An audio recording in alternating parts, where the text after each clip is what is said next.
If you're new here, let me quickly set the context before we start. On this channel, we look at horse racing through data, race structure, and risk, not tips or hype. Instead of jumping straight to who will win, we slow things down and first ask, which runners cannot win and why? You'll see an Excel sheet on screen during the stream. Think of this as the engine that runs the analysis here. It's a proprietary model we've developed to understand how a race is shaped, not just who looks good on a race card. By combining pressure, pace, distance, class, and competition, the engine helps us see where a race is stable and where forcing a pick would be risky. When the signals line up, we act. When they don't, the engine tells us to step back and explain the risk instead. You can use the timestamps below to follow the analysis race by race. Welcome to the Grandstand Gazette, data-driven horse racing analysis, educational use only. No betting advice. Full disclaimer in the description.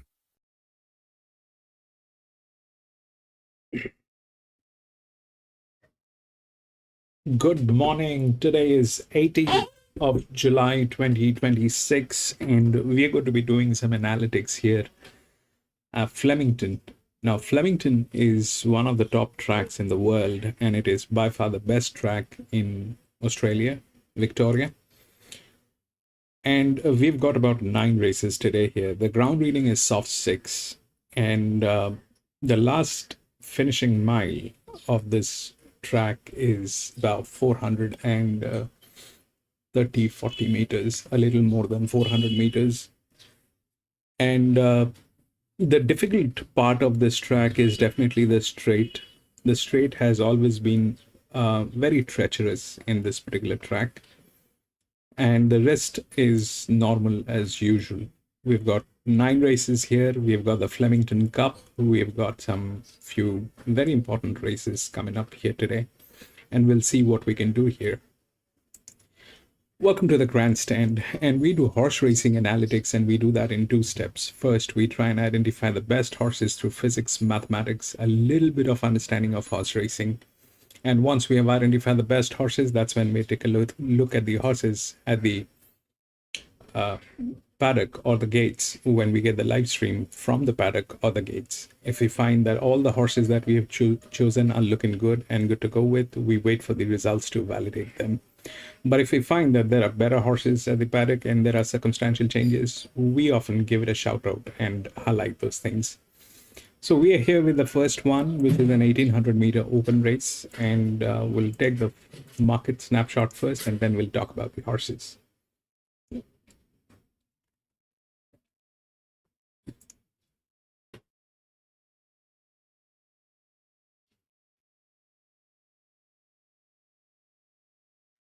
No scratchings. 1, 2, 4, and 3.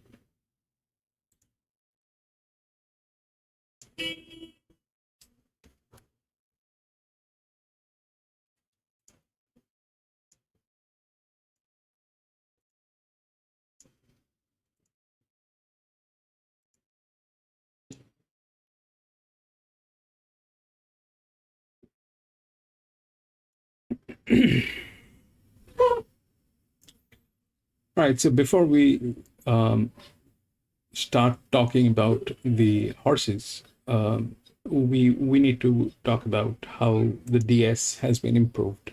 So the DS basically is showing the difficulty scale, and the net, we know, these are difficult, and the more we go up, it becomes easier because they are coming from a higher weight division. Now, the point is this, that the net, basically, when we look at these horses, they are going to be always in the difficult section, and when we go up, they are going to be on the easier section because they're capable of handling pressure line. So now, this is the first race, and how the DS works. So the DS basically is calculating the weight which is assigned, the pressure which is creating on that weight, and the drop plus the capability of this horse. So the higher it is, it means it is good. We have tested this on Wednesday at Eagle Farm. So when Eagle Farm is capable of showing the results, Flemington will definitely show the results. Now, what happens generally is this, that if this is on a difficult scale and this is also on a difficult scale, then we have to look for what is on a lesser difficult scale. Negatives generally don't win. This is green, but that's the color coding that I have across the sheet. So that's the point. So green generally don't win. All right. I mean, when I say they generally don't win, that needs to be measured with, you know, who are there, who else is there. So if we start from the top difficult, which are these three horses, so the 5 is in a very bad state. It's a negative 31 on the leverage, absolutely in a disastrous position. That is 0, showing 0. All right. Then if we look at this, then 3, negative 3 is the competition level, but it is also negative leverage, has advantage. Then we look at this is negative 5 going up on this. That's why it is showing 5 here.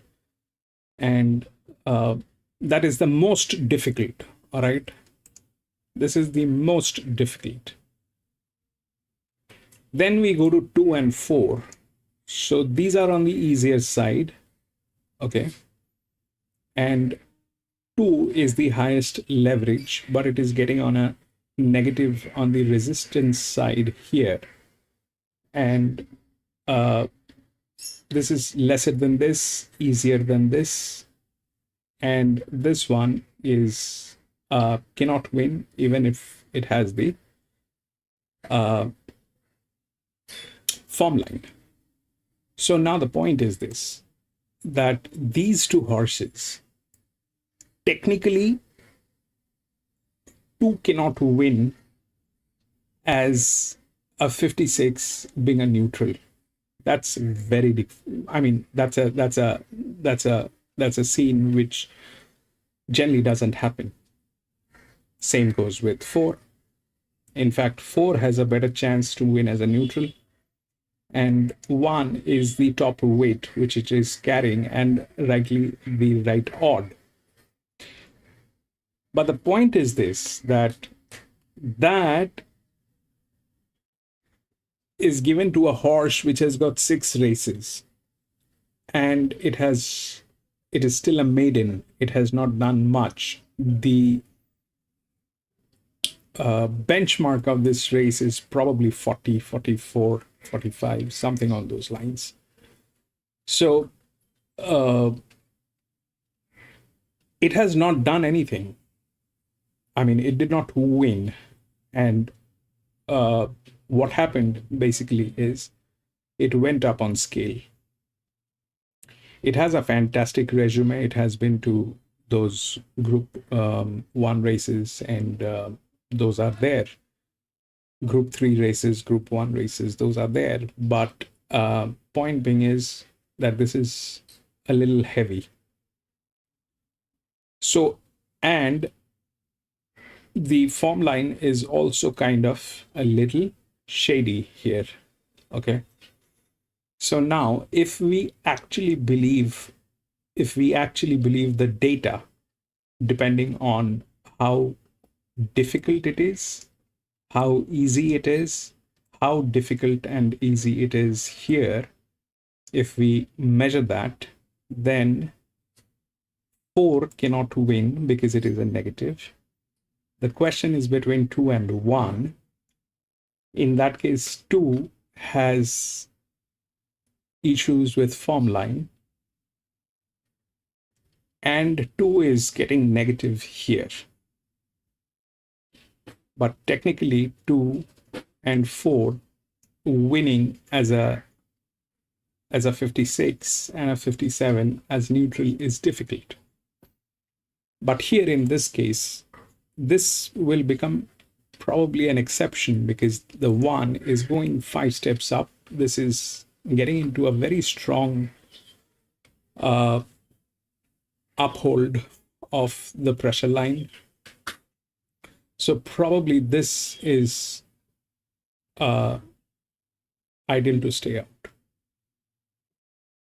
I think it is 2 and 4, even though they cannot technically win as a 56 and 57 being a neutral. They cannot win. But the problem is the 1 which is which has the right numbers, to be honest, is not in a shape to win. So that's the point. I believe if the numbers work, if the numbers we have to take in, I mean, I work with numbers only. So in that case, the 4 cannot win because it is a negative, probably, but it will come second. 2 should win, though it is a negative. 1 is going to now get into issues with 3, which is negative 17, but the allocations are done for a reason. So we will see how that works. Okay, so 1 probably is ideal to stay out. It's 2 and 4 probably a queen, and 2 should win. 4 will come second. 1, we'll see how that works.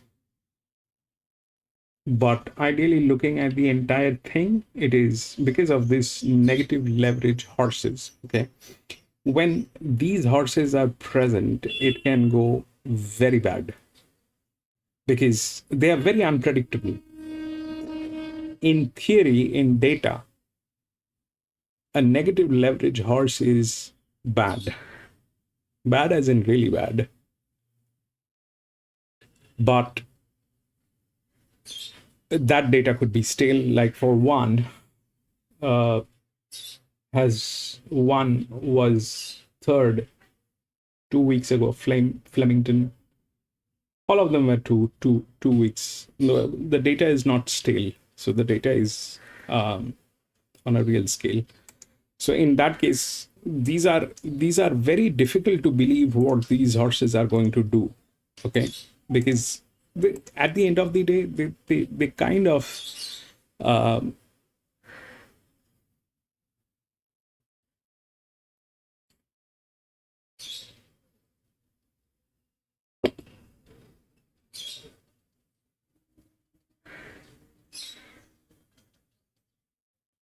they're kind of dicey to work with. Anyway, so my suggestion would be, if you're new here, stay out of this because this can go wrong. We always talk about the negative leverage horses. Those are very dicey to work with. What they will do at the end of the day, I don't know. Nobody has an idea because a bad horse is a bad horse. And at the end of the day, if, things happen, because things can happen in a bad way. All right. Like what we are getting on 2 is a 2 is all good. If it is a competition, then 2 should win. Okay. But 2 is getting into a negative, into the resistance model. Somehow, if it fails to build up the pressure, because the resistance basically shows what, if this is the capability of the horse, This is going to show how difficult it is for that capability to actually work out. Does that work? I mean, is that for real? What we have seen most of the times are this, that when there is a negative on the resistance side, the horse has to be really, really good. And how do we know it is a really good horse? So the leverage is the only thing, the only indicator that shows that it is a good horse. So we'll see. The leverage is 65. This is 66, negative 66, and that's how things are. And but I still believe that one is difficult to win. These two are queen. Then if the one is that good, I mean, since 3 and 5 are like that, then one probably is in the third position. So it should be 2, 4, 1. That is what it should be. We'll see how that works.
And we remember our great mate Deane Lester, who is an ornament to the sport, has been honoured with a staying race today, and it might feature our best bet, so give us strength there. Track looks in fantastic condition. It's a soft 6, mostly sunny and 15, not a breath of wind at Flemington today. Yeah, beautiful winter conditions, no doubt. Just that lack of wind. The track played beautifully last time under similar scenario. Rail at 3 metres here from a true. So expecting a level playing field, which punters love. We know we love playing at Flemington. One of the stars on show, Craig Williams, posing for a selfie with some of the trackmen there. Terrific bloke, Craig Williams, and he's riding the favourite. Adaman, welcome back, Adaman. Let's get out your best bet of the day, and it's Highland Blaze in race number 6, and the hurdler was terrific, winning last time out.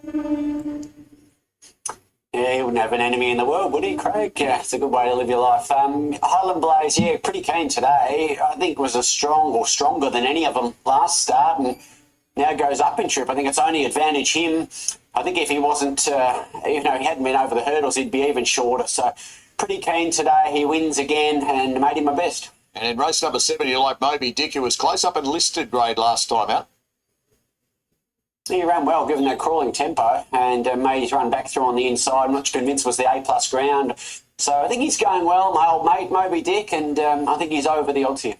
And currently $8 on the tap fix. 2-year-old race over the 1800 kicks us off. As I mentioned, Craig Williams aboard Copenhagen, who's the class runner of this lot, was listed place last time out.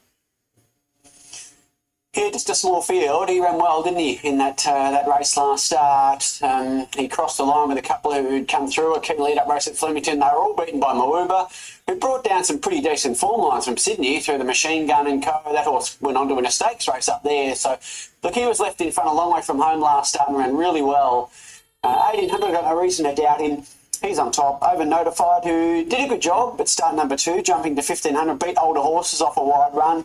The runner-up in that race had former and Flying Khan, who runs later today and had been very competitive with Clever Trevor. So I can see why the market has him as a danger. I do too. Achy Breaky Heart has a lot of ground to make up on Copenhagen. I'm not sure it can manage that.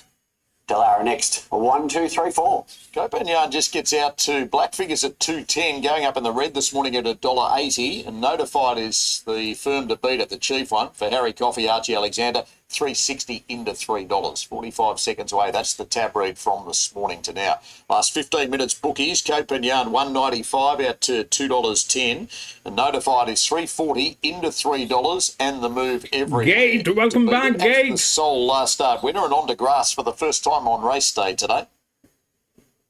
Yeah, look, he's trialled well on soft ground, on turf, but his races, as you've said, there's been on synthetic. And look, I thought he was a really good win last start, given the ground he covered, beat older horses. I know it's late in the season, but it's never super easy to do. So a definite danger getting to 1800.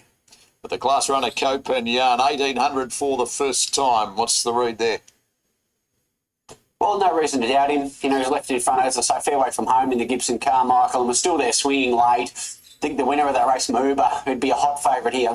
Say good day to Matt Hill. For the running of our opener this afternoon on a nice sunny winter's day. Notified goes up, completes the line, and they're set. The first event, the Tab Biley handicap on a soft 6, rail out 3, and they're racing. And towards the outside, Notified jumped away moderately. Copenhagen began well and goes straight to the lead from Stunning Kitty. And they were followed by Delara behind them. Notified just tried to improve its position out deeper, and Achy Breaky Heart drops back to the end. Copenhagen just being pressed by Stunning Kitty as they head towards the 1400 metres. And Copenhagen's quite happy for the outsider to go to the lead. Delara third, and then came Notified, who's fourth one off the fence, and importantly about a length and 3/4 off the favourite. And Achy Breaky Heart is last of the 5 as they head towards Chiquita Lodge. 1200 metres to go. Stunning Kitty is the leader by 2 lengths and is a bit keen from Copenhagen, a length and a half away Notified. Then Delara a half length away fourth, a length and a quarter Achy Breaky Heart last of the group as they come towards the 1000 metres. Stunning Kitty relaxed a little bit better, about 2 1/4 in front. From in second place, Copenhagen. A length away to Notified, and then came Delara and Achy Breaky Heart. 800 metres to go. Stunning Kitty, As It Likes, by a couple of lengths to in second Kopungyan, and Notified is not letting the favourite out of its sights. Delara tucked away the inner, and Achy Breaky Heart last, and would spot the speed about 6 as they're about to dial it up before the corner. Stunning Kitty, the front runner. It's been an even tempo from Kopungyan, Notified, and Achy Breaky Heart whips up around the outside now to stake a claim, and Delara, as they sprinted, went back to the end at the 400 metres. Stunning Kitty grabbed by Achy Breaky Heart, then Kopungyan. Notified is 2 lengths away, and then came Delara. It's Achy Breaky Heart at the 200 metres. Kopungyan was able to come back on the inside. Notified's lifting with Delara. Kopungyan, 100 metres to go, is about 2 lengths in front now and is pulling clear, and Kopungyan outsprints them late. Notified second, 1, 2. third a photo, Achy Breaky Heart just from Delara, and Stunning Kitty last of the 5 in the Tab Bailey. Won by Craig Williams, and Kopungyan paying $1.90 across the totes. Nice and strong through the line first go at the trip today, Gator. Yeah, it's the first thing I noticed as well, and he had 59 kilos, so gee, it's hard to make a strong case that he wasn't the best horse in that race. 1, 2, 3, 4. Before and after it. So he was quite dominant. Notified, just start number 3. She's done a good job there, getting to 1800 quite quickly. But winner, different gravy. So it's 1, 2 and a photo between the 3 and the 4. Matt was perhaps favouring that order, but wait for the judge. And there's 8 races to go. 1, 2, 3, 4. Good. 1, 2, 3, and 4. 3.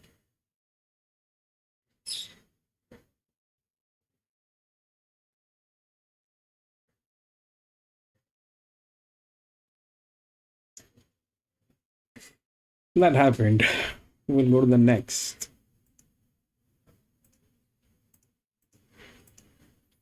I kind of stayed out of that. That was a little too much.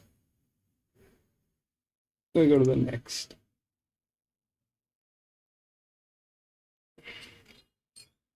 Number 6 has been scratched.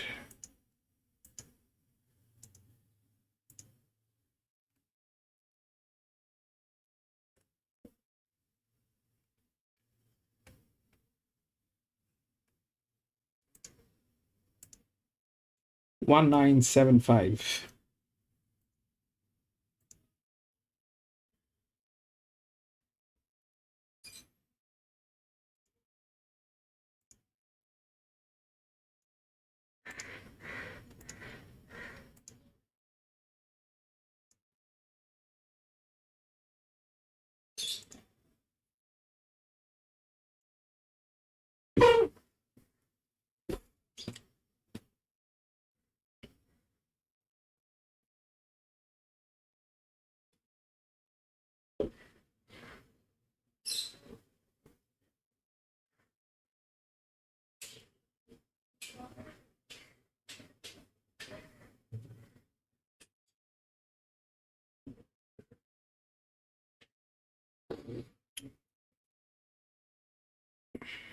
So the 1 actually won with that. Okay. 1, 2. Then probably 3, and then 4. This one was not in a position to win. So what happened basically is this is getting into the 4 cannot win as a negative. Okay. 2 was getting into resistance, could not win. We've seen that, and it's difficult to win as a neutral. 1, though it was on the higher side, it went through.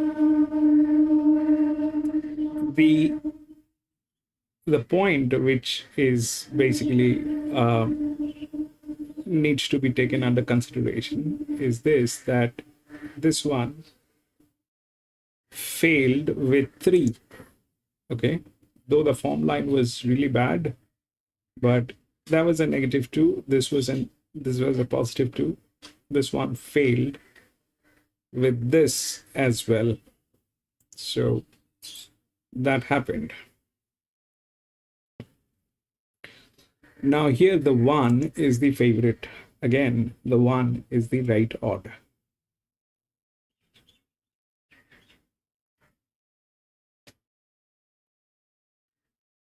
They all are negatives, okay? The other positive, which is here, is 2, which is the lower than this, but that's 2. 7 and 5 are on a very difficult side, okay? 0. Now,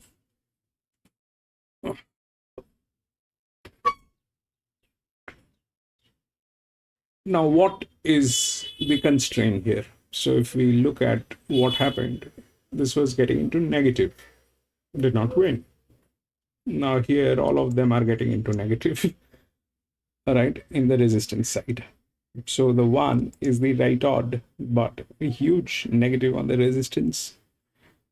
So that's that part of the story.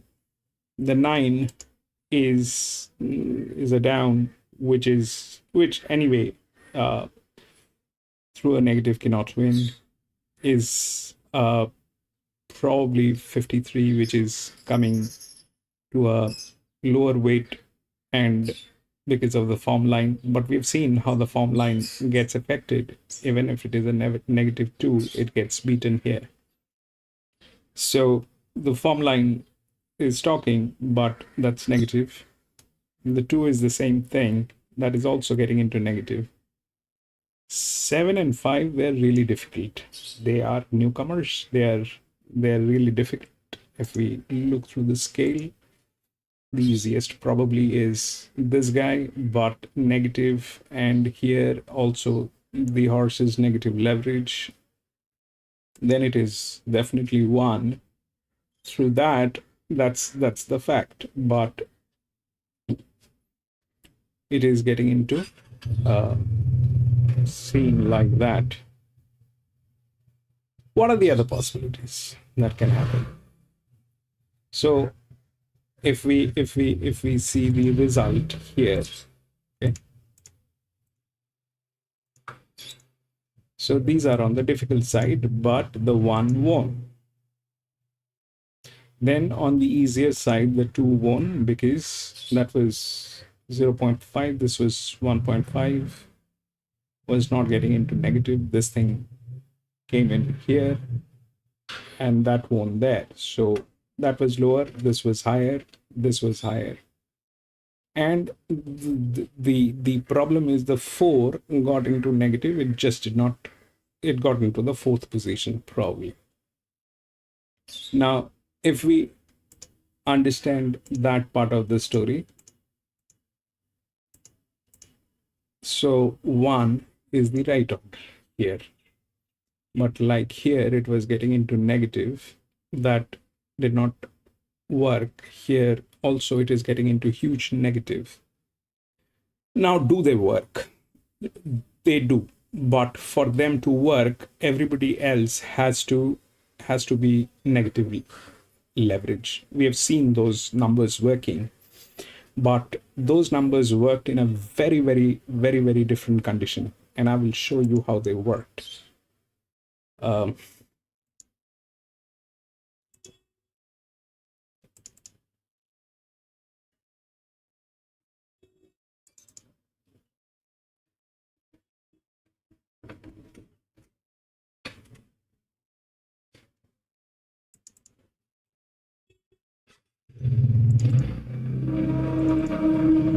This is something that happened about 2 months ago here in Flemington, about 2-3 months ago, or maybe a little more. Okay, and the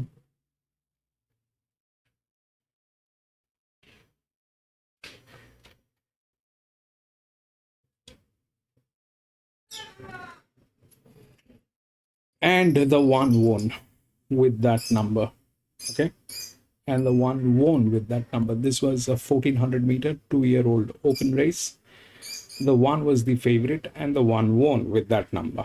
I did a lot of looking around and what happened and all that. 1 won, 9 came in second. All those things, they happened. But the point is this, that they were competing against all negative leverage horses. Okay, they were competing against all negative leverage horses. So do they work? Yes, but when they're made to work. When I say made to work, this is the condition. So you're that is the negative, that is the resistance side, which is saying negative. And we were shocked that day that how did this work, and but later on I figured out that worked because the rest of the horses that were there, they were all negative leverage horses. So practically, when this is the scene, that can happen. Here it is not like that. Here it is not like that. That is getting into a negative leverage, and we have horses which are in a condition which are which are not assessed yet because they did not have a run yet. Now, so we know that they are like that. They are on the easiest side, but on the easiest side, if we believe that data, then 1 is the winner. But 1 is also getting into a resistance which is huge, and that is probably the reason why 2 couldn't win. Now, if that's that, in that case, we know these are on the difficult scale. Okay, these are on the difficult scale. All of them. Okay, now let's understand what is going on. So 5 and 7, they do not have a drop. Okay, they are higher in weight. They do not have a drop, and they are turning out to be the drifts. That's that, and they are going to be running for the first time. That's the thing. 8 and 4 has a little drop. Now, if we compare this with this, so definitely 7 is better than 3. 5 is this is 0, but then 1 is better. All right, because that's a 59, this becomes a 54. So 1 becomes better from both of them. Now, when we talk about drops, okay, so that is chasing 2.5, and that's the thing, and this is 0.5 drop. Now, both of them are identical horses. They have the same numbers, they belong to the same class, they belong to the same thing. What difference do we have? So this is 1,000 meter, right? So 1,000 meter is going to be on pace. 1,000 meter is going to be on pace. Now, these two are difficult, and I mean, they are difficult, like genuinely difficult, and they all have the same numbers. Here, they become a little less difficult. Why? Because there's a drop. If we talk that they are all same, the difficulty level is all the same, and they are not a drop, and they are a drop. In that case, in a 2-year-old,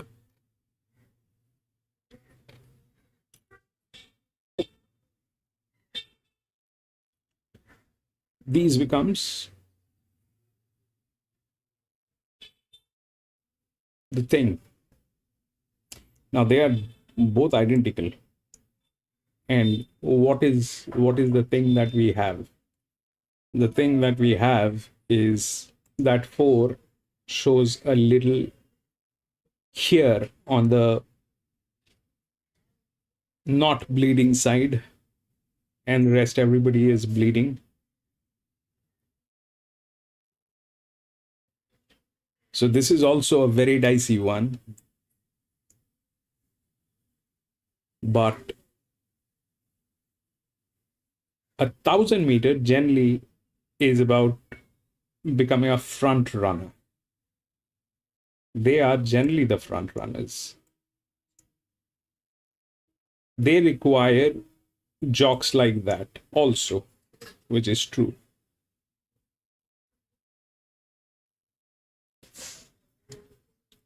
So I'm not going to get into it, but I think if these two are like that, and this is the highest defaulter, then 8 probably becomes a check. Okay. 1 is like that. It's a huge pressure line, 162, the 156. Those are huge pressure line. But on one side, we know this is good. The other side, we know it is physically not possible. These two are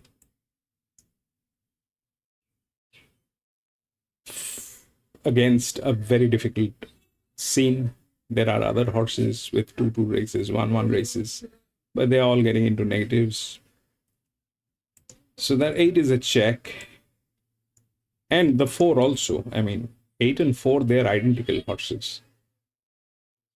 The difference is this, that if we look here, this is a little better than this, but here it is a little better than this. So things can work any direction. 1 is like that. We've just seen what happened to the 1, and I mean here what happened when it is a resistance. A stronger resistance is a stronger resistance, and that generally stops the horse from winning. So we'll see that.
Perhaps in Melbourne this afternoon is our mate Brad Gray.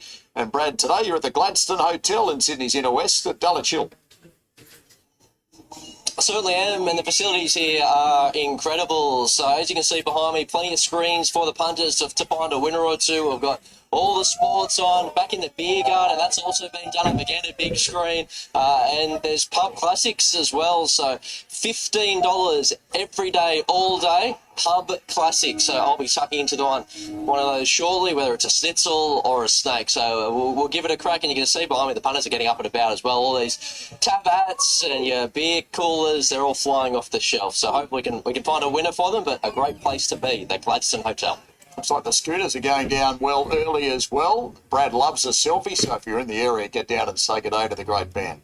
Speaking of great band, David Gately's ready to preview race number 2 at Flemington, a 2-year-old race. The tab we're on, it's over the 1,000 metres. Hard Kick is very talented, gelding, resuming off a debut win, off a jump-out win, Gator.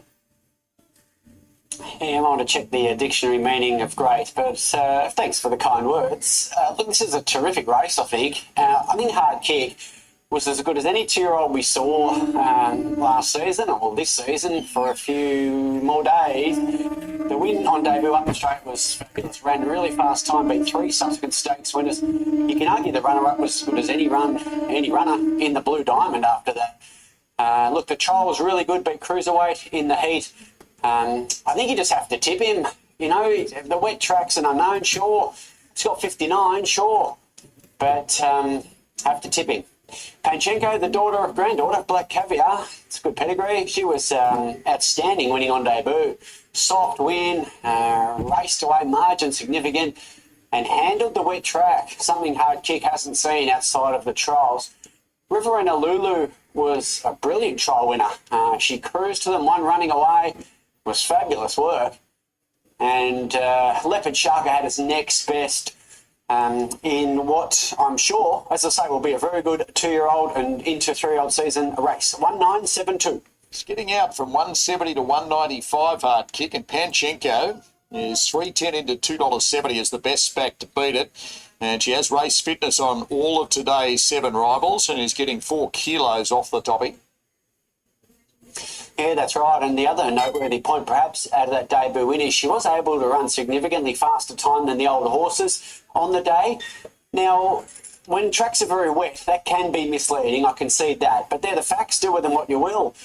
She was brilliant, really. It was a soft win. As I say, the margin was significant. So she's ticked that wet track box, and Hard Kick hasn't. And as you've referenced there, it gets a big weight advantage. Hard Kick with the bookies late, 170 to 195. Panchenko is 310 into $2.70. There's money for Dark Matter on debut, a Cosmic Force colt out of a mare called Black Mink, who won 3 of 10 in Queensland, including a win on debut at the Sunny Coast. $12 into $10. What's the read, Dark Matter? Yeah, certainly one for the Pearl Jam fans, that's for sure. Showed good natural speed in the trial. Was ridden along, was rock solid in second. I'd have to say Riverina Lulu trialled significantly better, but he went well. Leopard Shark 26.31 back to 26, and the Troubleshooter is 51 to 31 back to $41. Most interesting second with Matt Hill. Boss, and firming all the while as second favourite. Panchenko coming along. Craig Williams looking for the first 2 winners at headquarters this afternoon, and they're locked away. Set to run, the tab we're on, 1,000 metres. Gates are back and they're racing. Panchenko just jibbed to the right slightly, didn't lose a lot of ground. And beginning well in between horses, El Montego is going to be one of the initial leaders with the Troubleshooter, and Riverina Lulu's quite keen in the orange jacket. And up the centre of the track, the favourite Hard Kick is also disputing the lead. So the front runner is along the inside, the Troubleshooter from Hard Kick, Riverina Lulu, 2 lengths Leopard Shark, and then Panchenko. Dark Matter underneath of it, and 2 for the back of the tail of the field, Veneto Street. So they reach the 450, the Troubleshooter, Hard Kick, Riverina Lulu, asked for an effort between horses, and they were followed by Panchenko down the centre of the course. Williams hasn't pushed the button yet, 200 metres to go. Riverina Lulu took the front. Hard Kick's going to have to lift here. Panchenko's going to have to lift. Riverina Lulu with 100 metres to go, clicked up, led by 2 lengths to Leopard Shark, and Riverina Lulu is going to cause a surprise from Leopard Shark, the Troubleshooter. They were followed by El Montego. Behind them, Panchenko's missed the drum, and so too the favourite Hard Kick. Behind those, Dark Matter, and at the tail of the field, Veneto Street. So it's Riverina Lulu winning on debut and paying $8.30 and $1.70, beating Leopard Shark and the Troubleshooters. So 7-2-3, 4 runs fourth. No sign of the favourites late there as the Blue Point filly wins on debut for Graham Beck. Gator? Yeah, look, that was exceptional work. I think she's still very much learning, as you'd expect. She's on debut.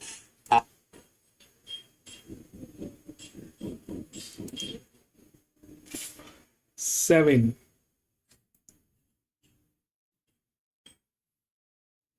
2, 3.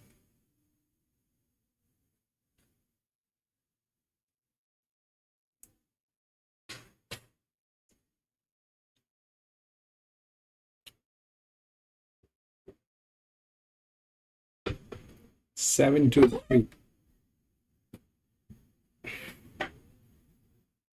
So, point is this: we cannot get rid of the resistance. No matter what it shows here, the resistance will talk. So, what happened to 8? Did not. The 4 came in fourth, I think. 4 came in fourth. The thing. So the 7 went through. They were both same. But where is the difference? The difference is this, that this one was a colt, the 5. It did, I mean, that's a very difficult animal to work with anyways. The filly went through. And out here, the smallest on the resistance side with a pressure line, 7-2.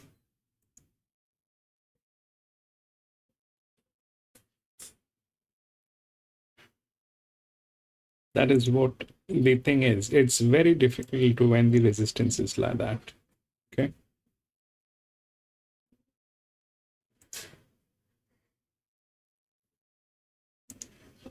We'll go to the next.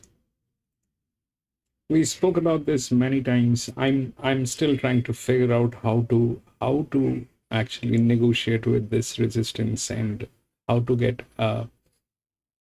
positive feedback on this. But this basically is what the horse is, what the weight of the horse is, what is the distance, what is the weight it is carrying, everything included. So then the higher negative it is, the dangerous or the volatility is more.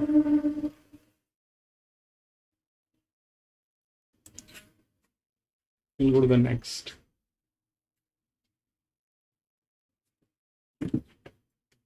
Jimmy, welcome back, Jimmy.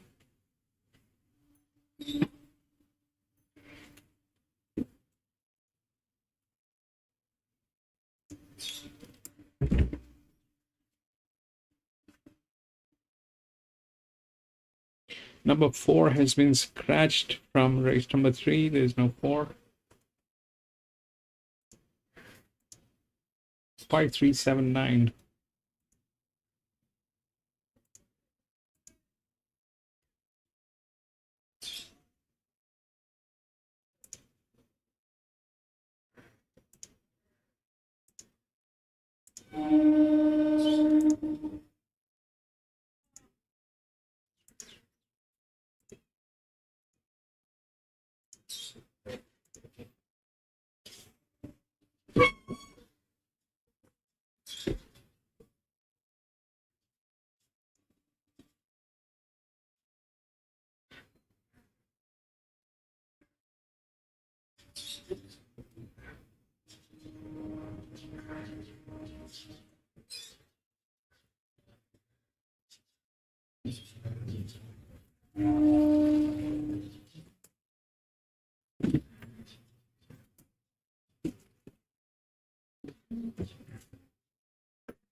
The odds are right. This one is not negative, okay? This is just the smallest. This is not the negative. It is just the smallest. It is not a negative. So let's see what is going on. So these are on the difficult scale, okay? These are on the difficult scale.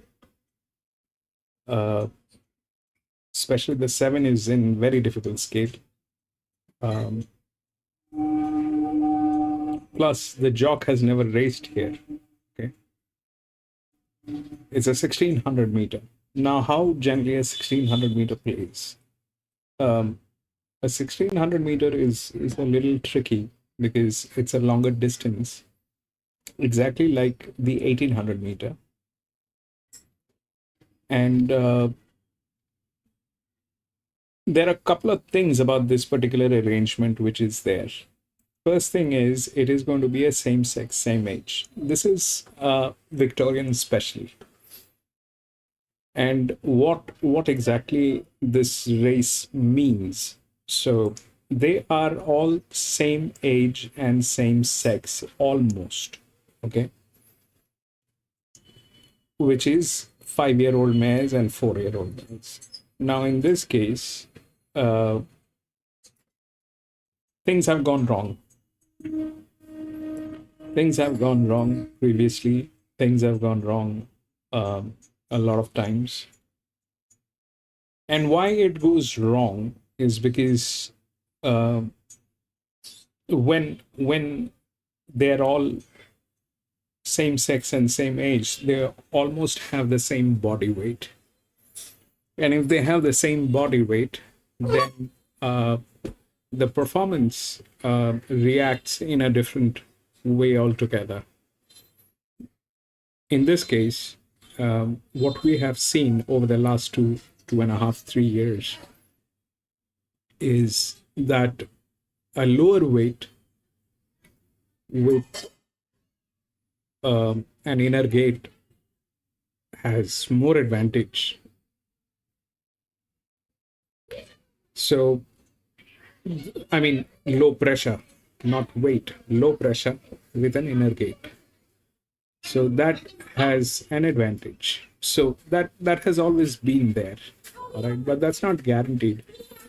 But since we are doing this, which is a lot more modified than what we've been doing, and this is on a very advanced level in terms of predictive modeling. This is something that we have to check how things are working on a track like Flemington, because what we have, there are a couple of constraints which always are there, and I don't know how to, I still haven't figured out, like the resistance, I still haven't figured out how to work. So apparently 5 is the right odd, okay? The jockey arrangement is on 1. The jockey arrangement is on 1. But, and ideally, this is a much capable horse, the 1. But problem is, this is not doing well. And the jockey has never raced here. And it is coming from gate number 11 on a 1600 meter, which makes it a very difficult. So what kind of a benchmark is this? This is probably a benchmark 80-85. And this thing is kind of in a dicey position, because that probably is, there's no form line on this, but the 1 is probably the best arrangement. And that 1 is not in a good position. So we start from here. So we look at this. This is a 58. Difficulty is very high. Then 3. Difficulty is very high, which is, and the jockey has never raced here. Then the 3, difficulty is equally high.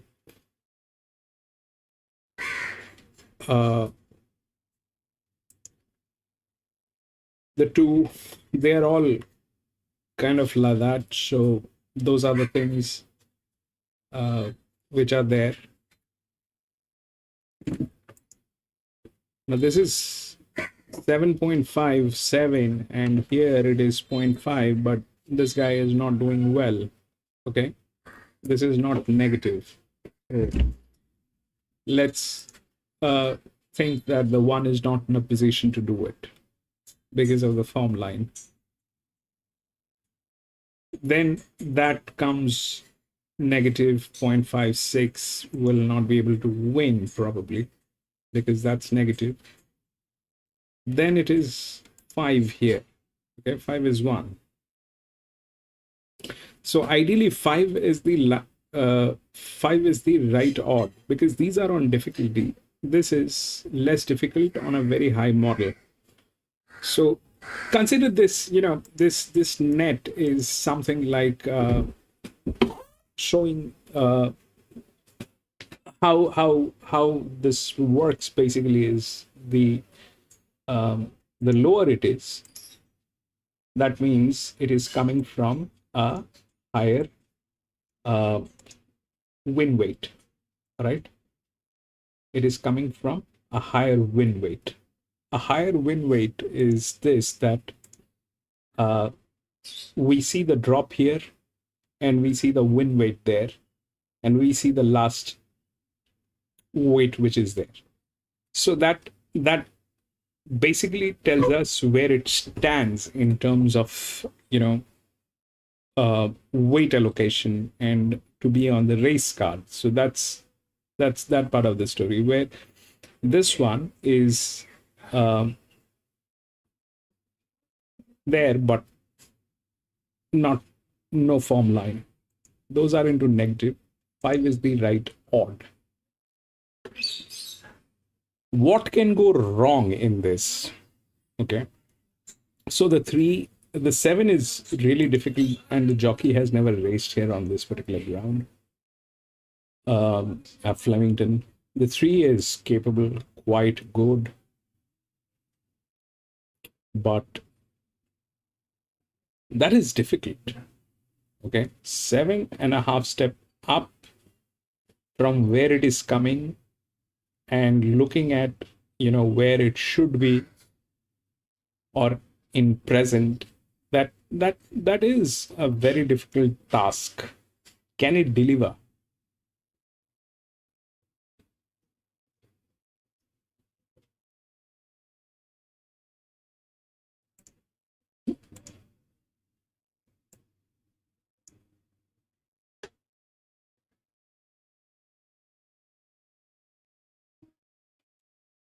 So now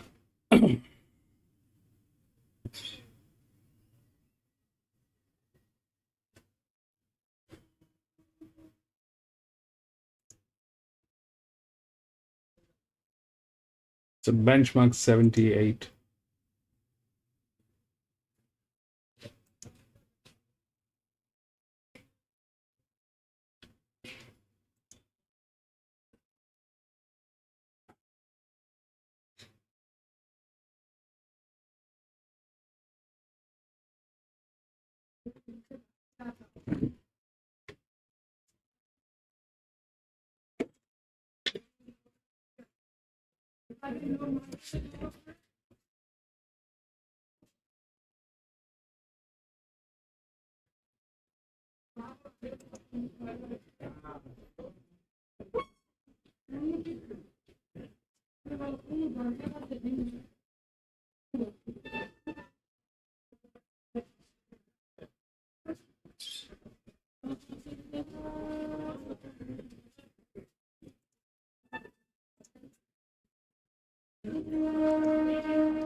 So yes, 5 should win. 5 should win, and the rest are kind of hazy. What what are the chances of 3 getting into? So the 3 is strong. It's the second linear. Okay, the first linear is up here, which is not in a position. The jockey arrangement is on 1, which is also not in a position. But those are just form lines. The actual capability is what is being assigned to the horse. Okay, so what is assigned to the horse, that's the actual capability. So ideally, if we look at the top weight which has been given, then 1 is on the top, then 2, 3, then comes 6, and then comes 5. But when we look at 1, that is firstly comes from gate number 11, and that's how it is. Then these 2 horses, they are on a very difficult scale. Then comes these 3 horses. Okay. Problem is 6 and 7, the jockey has never raced here. So 5 stands a clean go.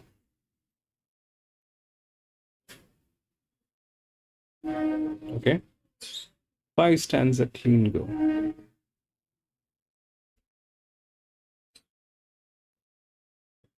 We'll see how that works.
I think this is something that will not work.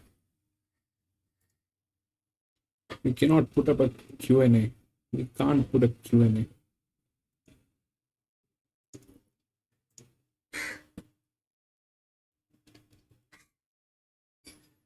We'll stick to the normal poll.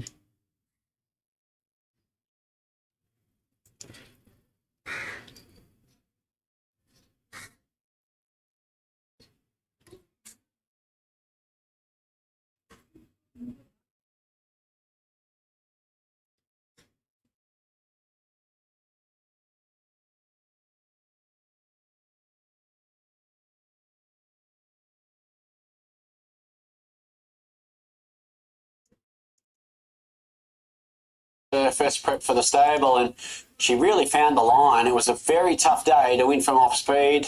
Pretty much every circle race was dominated by those in the first four. It adds merit to the run. She's proven second up, and I think she can set up much closer from this draw in a race devoid of great speed. So look, it's a good strong case for changing colours, but there are plenty of dangers. It's typically even fillies and mares 78 class of race. It is. Medea comes off a forgive run last time. She was lame. Her previous form was terrific. She just missed against the males prior to that, and she can hit back hard here. Sweet Jasmine, lovely change-up speed to win latest with the 60 kilos at a nice price. I think she's over the odds again. And Lake Vostok won this last year. Was probably every bit as good as Changing Colours first up. Again, noting that the pattern was no help or against, in fact. And she gets a 1.5 kilo swing on Changing Colours. So good case made for the 7 as well. It doesn't end there, but 3, 5, 1 and 7. Joint favourites, Changing Colours and Medea. Changing Colours best back to the duo today, $5 into 460. Medea goes 360 to 460. Lake Vostok has advanced the roll both into $6 off $7, and Cat Noir number 9 is $7 into $6.50. The Rising Star can't be caught. Emily Posman's aboard Street Lark here for Moody and Coleman, $14 into $12 with some support off that last start third on the Lakeside Sandown. Yeah, that's right. Well done to Emily. She thoroughly deserved the award. And this girl, Street Lark, was quite good. I thought at Lakeside last time. She weaved to the line well. She wasn't all that far off perfect 10. Forgive the miss prior to that in the race Sweet Jasmine contested. She had plenty against her. So if it's the right form and we think there's a good case for Sweet Jasmine, she must have a case, this one, Street Lark. Minute 40 away from start time. Let's have a look at the late figures bookies, where Changing Colours is $5 into $4.60, and Medea is 4 out to 460. Cat Noir 7 into $6.50. Little Nibble Marine Empress number 10 for Graham Begg, and it's $11 into $9.50. Crossover noseband on today. I note the 4-year-old Camelot mare won her maiden second up last campaign. Yeah, she did, and she won narrowly. There was a good sort of three-way go. She was $1.55 that day. I guess the form is pretty easy to tie in. If you look back to her previous campaign, she matched Modus with perfect 10. That's the horse who's just been really competitive with a couple of these. Her first up run was quite good, with the tempo against, up in trip, down in weight today. Street Lark firms everywhere, $15 into $12, and Storm Season number 6, $21 into $19. Slightly firmer track than both runs this campaign. A 4-year-old Toronado mare who's always shown talent, tongue-tie on for the first time. What's the read, Storm Season? Yeah, I'm just putting that fail last time down to that really tough track, Lakeside, plus it was biased. I thought the first up run was sound enough. Again, tough track, so can improve, but gee, they're backing most of them here. Yeah, but Changing Colours is the one they're backing most, your top pick. Second run today for Lucy Yeomans, ex-Chris Waller galloper. Yeah, look, she was, as I say, terrific first up. She's proven second up. The very end of 1600's okay, I think. Some are doubting her, but let's find out. Rising Stars final is the third. Here's Matt. Going into the gates is Cat Noir. Be very interesting to see with some expected speed in the race. If they go like skyrockets, they can do that in these apprentice races, or if it's a little bit more of a tempered Bain-Marie type of a speed in the race. We'll find out shortly as Impending Shadow goes in and the field is set, ready to run. Third event for the young stars of the sport. They're ready. And away they go. And Lake Vostok, last year's winner, jumped away well with Changing Colours and Street Lark. And Barbie's Dream World is firing over with Storm Season. So they reach that corner of the 1400 metres. Barbie's Dream World is going to lead by 3 lengths to in second Street Lark, Storm Season. 2 lengths Changing Colours, followed by Marine Empress. A length and a quarter away in the field, Lake Vostok. Media's on the improved wider. Further back, Cat Noir, 2 lengths at Gina, Sweet Jasmine, and last Impending Shadow. Barbie's Dream World, the leader, coming back under the jockey now. Just over 1,000 metres to go by a length and a quarter. Media is second, a length Street Lark third, and fourth one off the fence is Storm Season. 2 further back in the field then is Changing Colours, who's tucked away on the rails from Marine Empress. A length and a quarter, Lake Vostok, Cat Noir, then Sweet Jasmine at Gina and Impending Shadow. Barbie's Dream World heading towards the corner of the 650 by a length and a tail. Media, 2 lengths to Street Lark as they run around the bend now in the final. Next on the outside is Storm Season. Further back is Marine Empress. It's about to tip 3 wide, trying to get off the fence. Changing Colours at that stage. They were followed by Cat Noir. Well back Lake Vostok, whose hunting runs on the fence in the red cap. Then Sweet Jasmine, Impending Shadow, and at Gina. Media moves up to Barbie's Dream World. There's a run for Street Lark right up on the inside. Changing Colours is starting to present as well for Luke Hart right at the clock tower. He hasn't moved on Changing Colours. Now he pushes the button from Street Lark. Then came Media, a gap to the others. But Changing Colours ripped away, and Changing Colours won it well from Street Lark, Media and Cat Noir. Marine Empress next, followed by Lake Vostok. Behind those horses, Storm Season, Barbie's Dream World, at Gina, Impending Shadow, and at the tail of the field was Sweet Jasmine. Changing Colours zooms away late for a second up win and has come back flying for the new team this preparation, Gator. Yeah, look, she's always shown sort of really good Saturday class. Gate 3.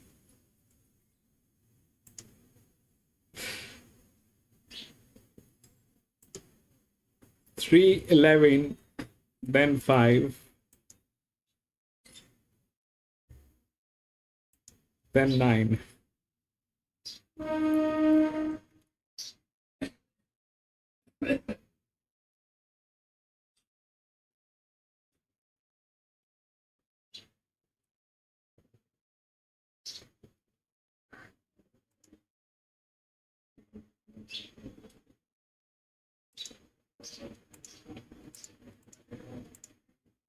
We'll go to the next.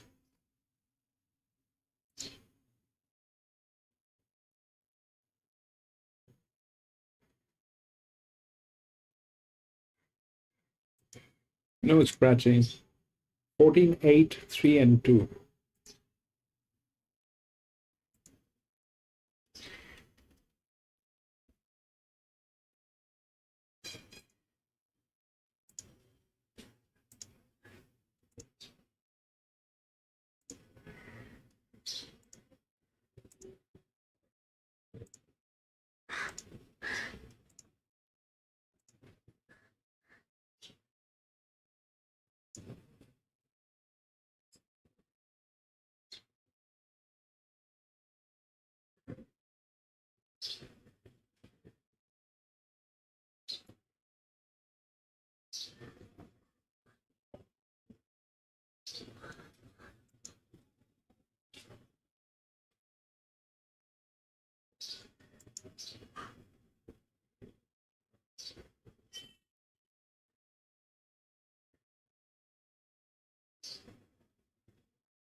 So 14 is getting into negative. So what happened here is, if we look at the results, so 3 won,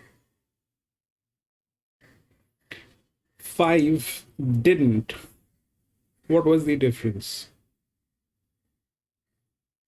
The difference was in the form line. It was chasing 7.5, very high. It just went through. 5 had an issue with the form line. And here the 9, the 11, which was there, came in second. Why? Because it was still easier than that. But the 5, why the 5 lost? Let's understand that. So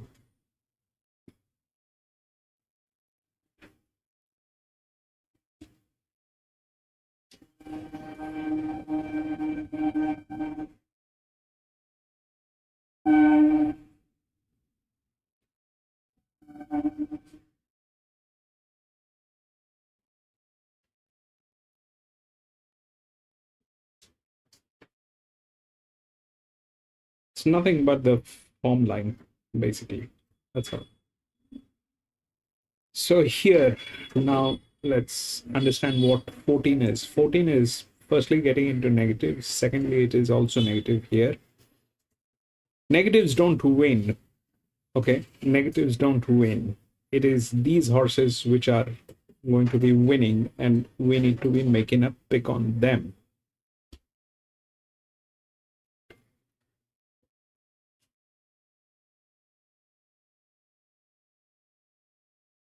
So that's that.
Let's see how that works. 14 is getting into negative, plus it is a 53. Lower than this with a drop. 3 is 3.5 step up. Here, Flemington. And this one went with 7.5 with that kind of a pressure line. So that's okay. Probably.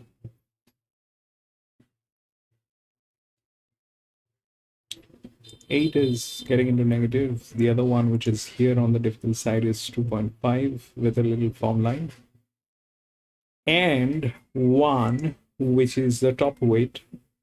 The low, I mean, out of these, that is the lowest difficulty. Ideally, this is quite capable of nailing all of these, but it is coming from gate number 12, and the form line is issue.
Having a bet with Tab and the dangling carrot of a Tab Time special, which Brad is looming very shortly. You're enjoying Tab Time this afternoon at the Gladstone Hotel at Dulwich Hill. Certainly am, Marta. Just had to wipe the egg off my face. I was sucking into a nice steak sandwich, so be glad tonight I made my choice as far as the menu goes. Punters starting to file in here at the Gladstone. Great venue. If you're in the area, the inner west of Sydney, come down, grab a feed, have a bet, and maybe have a cold beer. It sounds like a pretty good trio to me. So it's all been revamped. You can see behind me, there's some screens. New screens have gone up. The beer garden looks absolutely outstanding. So once I finish work, I'll be out there getting amongst it like the punters here. I do not blame you. That looks like a great place to spend the afternoon in Sydney's inner west. Now we're heading to Flemington ahead of the running of race 4, a 3-year-old fillies race over the 1,400 metres, and Misapprehend Gator was beaten a lip first up at Sale. Yeah, she was good, wasn't she? She was no match for a horse called Beechworth. That horse ran a great race, I thought, at Caulfield last week, behind two pretty smart ones in Cruiserweight, who some are thinking is a group horse, and Celtics was second, who has former and Wise In-Law, who's a recent Creswick Stakes when you're here at Flemington. So, look, should be finished. She's beaten key rival Miss Miranda when they clashed last prep, and she's down in the weights here. So, look, she need a good ride from an awkward draw, but we've got a good rider, so that's helpful. Davida led, won well, Adelaide. Missed the kick last week. Race was over, especially when you're covering ground. Thought she held on really well, and she's certainly a danger. Laura Eliza, she's very exciting. That was a terrific win last. Gets Craig Williams here. If there's a knock on that win, the runner-up did fail midweek, but look, form lines aren't everything. And Palm Angel's better than a 20-1 pop. She comes off a string of forgive runs, and she's my best roughie here. 8, 3, 14 and 1. There's interest at various times for all three that are in single figures with the Tab. And then I know to push for Zupa Inglese, number 13, wearing the famous Tate colours. 26 this morning, 34 into $21 very late. Second on the Heath track at Caulfield. Horse 13, what's the read? Yeah, look, she was rock solid Heath track last start, and that form was franked in Saturday grade subsequently as well. So she was only third up there. She's down in the weights. She's far from out of this. Let's have a look at what's happening late with the bookies. And Laura Eliza, 310 to 340. Misapprehend, 440 to 460. Davida is 5 to 550. Good support for Off Their Perch, number 9. $13 into $10. She was on speed and dropped right out when a beaten favourite last time out. Betted and nothing found to be wrong there. Yeah, look, she was one of our better bets on that card, but she did a lot of early work in that race, and it was her first track at 1,600 as well on a very tough track. She knocked up badly. Her previous win was exceptional. So improving track here and perhaps a more peaceful run, and 1,400, there's plenty of ticks for her. Super and Glaze went up shorter than tab at $26, just into 21 and firms everywhere. Don't forget about the main quaddie. It is races 6 to 9 today at Flemington. Quick way to get involved. Scan the QR code on screen and all of Gator's selection straight into the bet slip. 25% boost in bonus bets if he gets the cash. For Flemington with Matt. Still joining them. Prabhahar about to come along with Cherish Me, and that will leave Miss Miranda. ATA Trainers Trust, race number 4. Prabhahar, who's impressive on the synthetic at Pakenham last time. Cherish Me comes up, and here's Miss Miranda. So a full gate for this 4th event. Favourite in the race, Laura Eliza, Craig Williams with the navy blue, white sash and hooped cap. Drawn just out past the middle. Miss Miranda just taking one more turn. We're 90 seconds off advertised starting time. There might be just an issue with one of these fillies. Now Miss Miranda's walked forward to take up her outside gate for Luke Cartwright, who won the previous, and the field is set. Race 4. Holds them momentarily. And they're racing. Dun Tom Lass was last to lead with Prabhahar. Licentious began well with Misapprehend, and zooming over is Cherish Me. Also in that group of horses, Skywatcher and Super Inglese is going to settle just behind those. They're a length and a half in front of Davida and also Angel in Black, and further back is Laura Eliza, midfield 3 deep from off their perch. Then Salazoo, Palm Angel, Dun Tom Lass, Prabhahar and Miss Miranda is last of all. Skywatcher drives up on the inside to lead the race at the 850. Led Cherish Me, and they were followed by Misapprehend around the outside of Super Inglese, the centre, and Licentious 5th offence. Laura Eliza's 3 wide with cover and about 3 off the lead from Davida, and they were followed by Angel in Black, and off their perches 3 and 4 deep approaching the corner from Palm Angel, Salazoo. Dun Tom Lass is well back with Prabhahar, and Miss Miranda is last. Skywatcher into the straight, 500 metres to go from Cherish Me. Licentious probing for a run up on the inside, if good enough from Super Inglese. Misapprehend trying to produce up the middle. Davida's run up behind those, and then came Laura Eliza. Cherish Me and Skywatcher together. 250 metres to go from Licentious, who battles on. Misapprehend trying to close on the outside, and Salazoo is coming through over on the far side. Salazoo is bursting through. 50 metres to go. Took the lead, Salazoo, and Salazoo won it. Salazoo first from Cherish Me, Misapprehend. Then Skywatcher and Licentious behind them, Dun Tom Lass and Palm Angel from Davida. Back behind those, Super Inglese, Laura Eliza, in company with Miss Miranda, Prabhahar, Angel in Black, and also off their perch. Bursting through them, Salazoo, a 3-year-old Zusane filly, and puts that race away pretty quickly once the gaps came. 2 will run second, Cherish Me, just ahead of number 8, Misapprehend, and 12 probably 4th. I reckon it's 11, 2, 8 and 12. Salazoo is showing good talents, now on 3 of 4 Gator for Mitch Friedman. Yeah, that's right. And the only miss was beaten like full.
That happened. 11, 2, 8 and 12.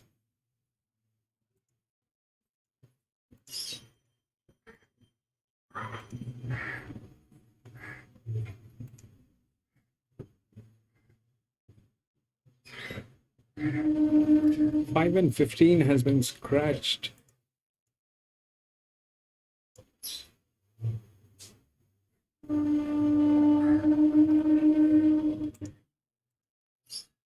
Ten, 8, 3, and 30.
So let's understand what happened here. The 14 did not win.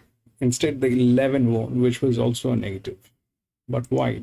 Why that happened, and why the 3 did not win?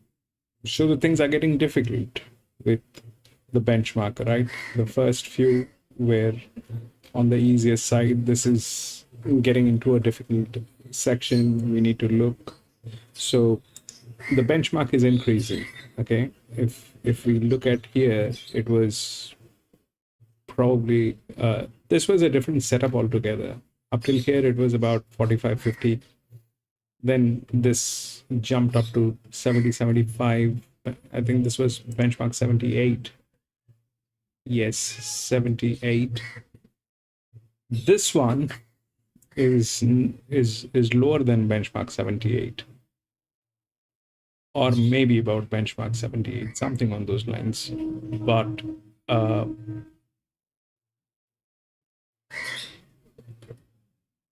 this one was lower, and it did not work on the 3. Instead, the 11 went through. This one is again about benchmark 70, 78, something on those lines. So now the 10, which is the favorite, is a drop. It's a huge drop. Okay, that is also getting into negative. We do not have a form line on this. The only advantage that it has is the fact that it is going to be carrying the lowest weight, but that lowest weight is not coming from performance. The lowest weight is coming from a drop. Okay, the lowest weight is coming from a drop. It is not a performance. For example, this one, the 8, is coming from a performance, right? On a 55, that's performance. This on a 51 is a drop. So, but the 8 cannot win as a neutral because it's a 54 that becomes a neutral. The 1, which is here, is the top weight on a 1700 meter, and that's the only one which we have as a red.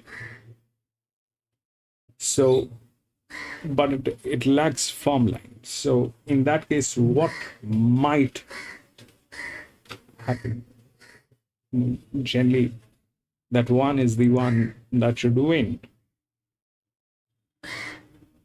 But there are 2 factors which are playing. 1, the form line. The second is the fact that it is coming from gate number 15. 8 cannot win as a neutral. It has the jockey arrangement. It will get there in some way. But as a neutral, that's a very difficult proposition to win. Okay.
Those are other possibilities which are there, but I think it will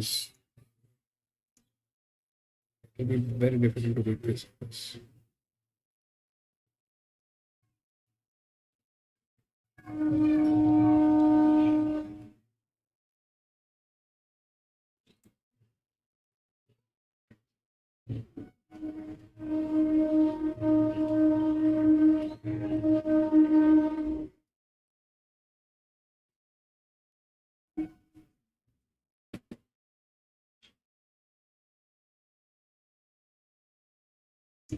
Further load on this with the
The 8 has the jockey arrangement, but as a 54, it will run neutral. For that weight to get through as a neutral is difficult. 10 is, I don't know what 10 is all about and why they're talking about 10. I have no clue. If that's a negative 5.5, that's a negative 5.5. They are the same capable.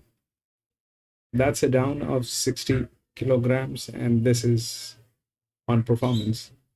So we'll see how that works. And 8 is difficult. 3 probably is there in some. I think the game is here.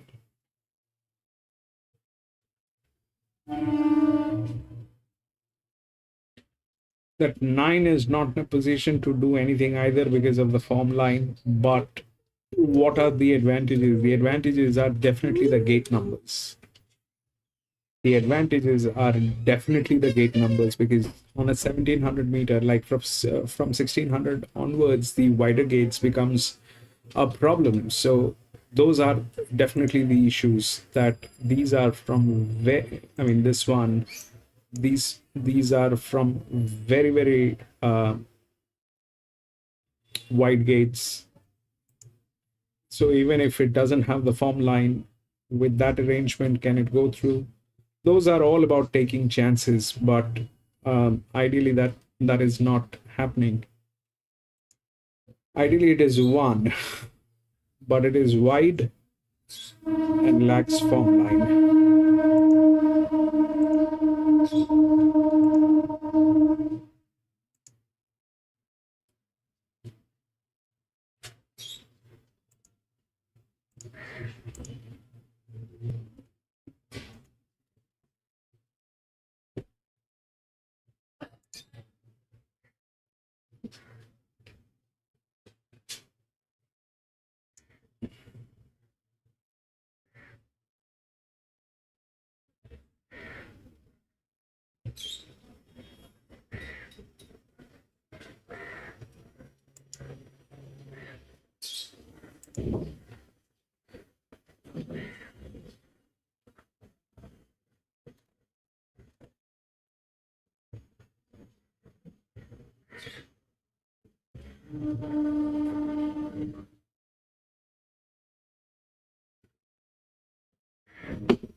horses in their stable. So, look, he was terrific. His win first up private, that was great.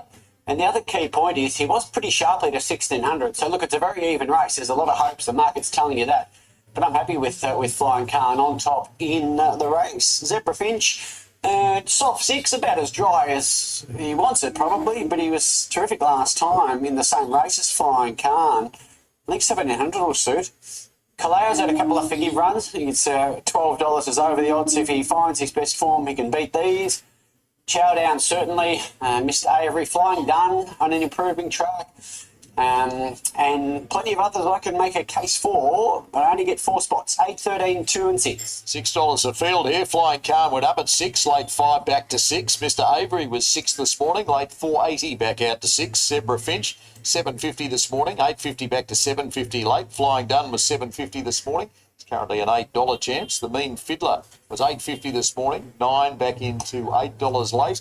And Lucky Boom has admirers for Zach Spain, Danny O'Brien, 12 into 9.50. Another one coming through the Silver Bowl final. He just over-raced that day and couldn't finish off. He was well back to prior to that bet, all but one. It was obvious. The horse's name, that is. The third horse was Paddy Pie. You can tie in here. So he'll go forward. And he's drawn well. A couple of other on-speed runners are drawn out. So he just might get a good run in behind a strong speed here. Late with the bookies, and the favourite is number 8, Flying Khan, 5 to 5.50. Mr. Avery, 5.50 to 6.50. Nibbles for Zebra Finch, 8.50 into 8. The Mean Fiddler, 9 into 8.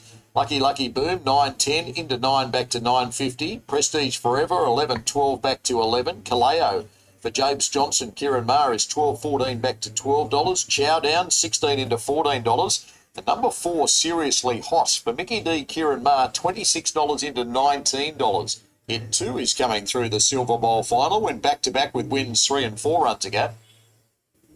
Yeah, did some early work in that final and couldn't finish that one off. So the run prior had excuses as well and probably didn't run the 2,000 metres out, so can certainly improve the form. Time to start thinking about the main quaddie, which will start with the next on Deane Lester Flemington Cup Day, and that is the feature to start the quaddie. Easiest way to get involved, go to scan the QR code on screen. Yeah, I was out first leg last week and they were all looking at me like I was Ted Bundy at the pub at the Highways Hotel. But we live to fight another day, it's called today, and we'll certainly have a quaddie and a lot of fun. So here at Flemington, Flying Khan, your top pick, extra 100 metres should be ideal today. Yeah, look, he was second up jumping to 1,600 pretty sharply. So I like that when they perform well under that scenario. And I think there's improvement to come into him getting to 1,700, as you say. Still got time for the tap time special Barari at $6. You'll have to be quick though. Scan that QR code, which is currently on screen ahead of the 5th with Matt Hill. It goes up to a middle alley and Flying Done is the last one. Just about right. Flying Khan is the tote favourite at $5.50. So 9 to 2 in the old. They're ready to go.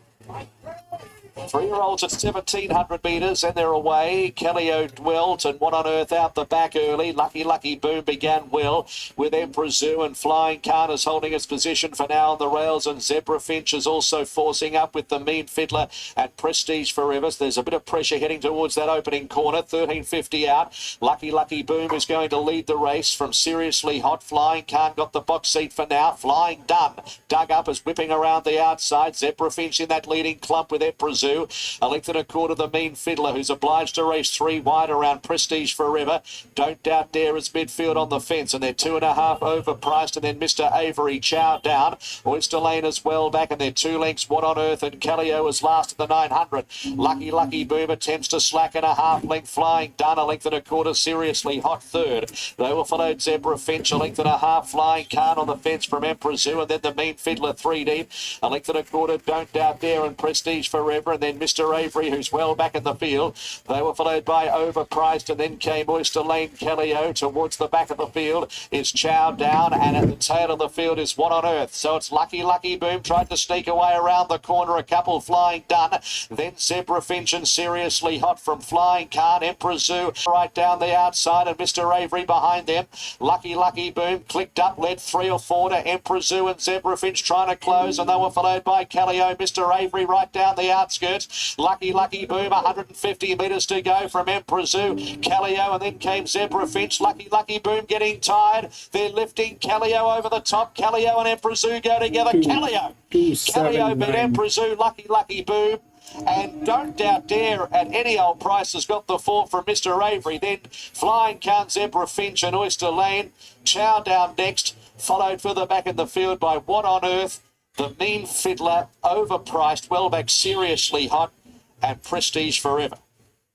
Kaleo home for James Johnston to pay $13 and $3.70 and beating Emperor Zoo at $8.20 and Lucky Boom at $3.80. Like a live trifecta ticket there. 279.16 has run fourth. So first 4 ticket would be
So here is the thing. It had the arrangement, but as a neutral, it cannot win. I thought the one would get there, but the form line was an issue. What happened, basically, if we look at what happened? So 2-7. So why 2 is because they were all in the same category, okay? -5. That was the lowest. Then those. 9 was the same arrangement as 8, but this was not a neutral. It did not have a form line, but that's exactly what happened. 8 had a form line, but as a 54, it's very difficult to go as a neutral. That did not happen. That happened here as well. So the thing is, the right weight to go for a neutral is 57.5 and above. But for that, you have to have a form line, which was missing. 2 and 7, they were here. That was the lowest.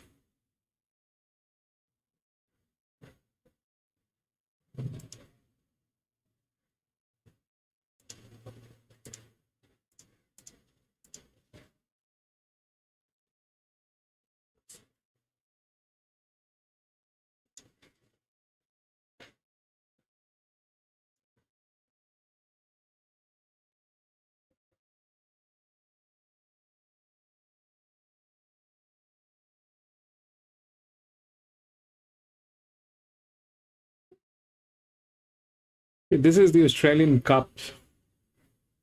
No scratching, 6137.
Okay, now this is a 2800 meter. A 2800 meter is a very long race. Okay, it's a very long race. It's 2800 meters. That's a very long one.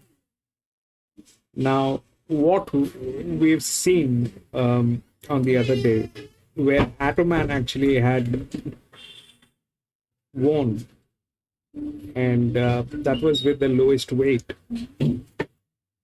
which was something like this. But this one is a 9-year-old gelding. The other horse that won that day was also a 8-year-old gelding on the lowest weight. But I think that's a little too much to expect. This one is down 25. So that's drop, 25 kilograms drop on this horse. Okay, that's a 25 kilogram drop on this horse. So is that an advantage? Is that a disadvantage? Is something that we'll figure out, but that's a huge negative. Okay, that's a huge negative. Ideally, that's that. Now, if we play this right, then the one is going to be there. But I think 6 should win. 6-1.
trip. It's only advantage him, I think.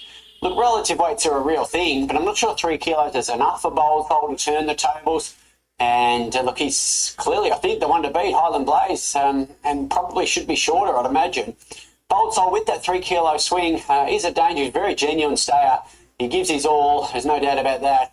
Of the others, Tejanis can improve, and certainly Black Run, a forgivable run last time up on that strong speed. On the run prior, he's splitting the Budgie Smuggler and So You Are. That form, well and truly franked. But keen on the 6 as the one to beat. Dangers 1, 3, 4. Marketplace keen on your best as well. Highland Blaze, it is the clear best backed in the market mover tab fix. $3.70 into $2.80. Interesting that they made Gear Tinkers off a last start win. Blinkers back on. The winkers have been removed today. Yeah, that did surprise me, I can't lie, but I certainly am not going to second guess this stable. I know their athletes a lot better than I do, and so does jockey Tom Madden, who has a great rapport with this horse. So, look, he just was so strong winning last start, wasn't he? Even the run prior, he was building his momentum just as his luck ran out. So he's absolutely airborne, and despite the little weight rise and relative weight swing again, so I think he can win again. So very odd race. First run in 1849, and it boasts a magnificent trophy, the Deane Lester Flemington Cup. And of course, we lost Deane Lester way too young at age 54, just over 3 years ago, Gator. Yeah, we did, and look, his legacy lives on, and look, we're all trying to achieve immortality, aren't we? And I think Dino's done that, and, you know, I think he left the sport better than he found it, which is the aim, should be the aim of all of us. Let's have a look at what's happening late with the bookies. Highland Blaze is $2.90, $2.70 back to $2.80. Boldsol $4.80 to $5. Black Run $6.50 to $7. Parvati Party 8 and solid. Some nibbles include Tejanis in the Gately mix, $11.12 back into $11. Tempesti number 2, $14.15 back to $14. And Virtuous Circle number 5, which is $16 into $14. We're in 6th of the Banjo Patterson behind Highland Blaze. Never really a threat last time out here. No, look, he's a tough one to sort of catch. I was with him a couple of runs ago. Just picked the wrong day to swoop. Nothing was running on all day. But look, he was beaten a long way. And then he was sound enough last time. But can he turn around 7 lengths on Highland Blaze? That's the challenge for him. You can find Highland Blaze in the marketplace for the Melbourne Cup. All the big spring features up at tab as a $101 chance. He's won 9 races and 4 of them have been over the jumps. Yeah, that's right. He's one of those almost European, that win sort of staying races and over the jumps. It's less prevalent in this country, but that tide is turning a little bit. I'm not sure about a Melbourne Cup, but look, let's see where they go with him. He's probably more in for a hurdle prep. It is shaping as a fabulous race, as it is every year, our greatest race, the Melbourne Cup, with a few internationals. So excited about the upcoming spring, Mother. One last chance to take advantage of a tab special if you get the quaddie this afternoon, Gator. Yeah, a bit of fun. As I say, they wouldn't start without us. So we've got Highland Blaze and a bit of insurance first leg. A bit skinny second leg, then 5x5, I think. It's not too late. It's a quick process. Scan the QR code on screen. All of Gator's selections into your bet slip. 25% boost in bonus bets if it wins. Boldsol's the second pick here. Gets some blinkers first time at start 33 today. Yeah, and a 3 kilo relative weight swing. So with the gear change, if they do sharpen him up, and with that relative weight swing, you can make a case he's a danger. In honour of a great racing man, the Deane Lester Flemington Cup with Matt. Joe Patterson found one better in Highland Blaze, who's going to appreciate the trip, judging by that run. Here's Black Run, bringing the different Sydney form lines into it. Goes into the stalls for Ryan Houston. Highland Blaze and Samuel Langhorne are going to be the final 2 to come along. Now, Highland Blaze goes in 290 into 260 with bookmakers. Samuel Langhorne is going to be the last. Race number 6 on the program. The Deane Lester Flemington Cup. Locked away. Centre run. And they're racing. Stern Idol jumped away okay, got a little squeeze shortly after the start from Boldsol and also to Janice. Black Run straight to the lead from Parvati Party, not a lot of pressure on. Virtuous Circle's nice and close, and then to Janice behind them from Boldsol.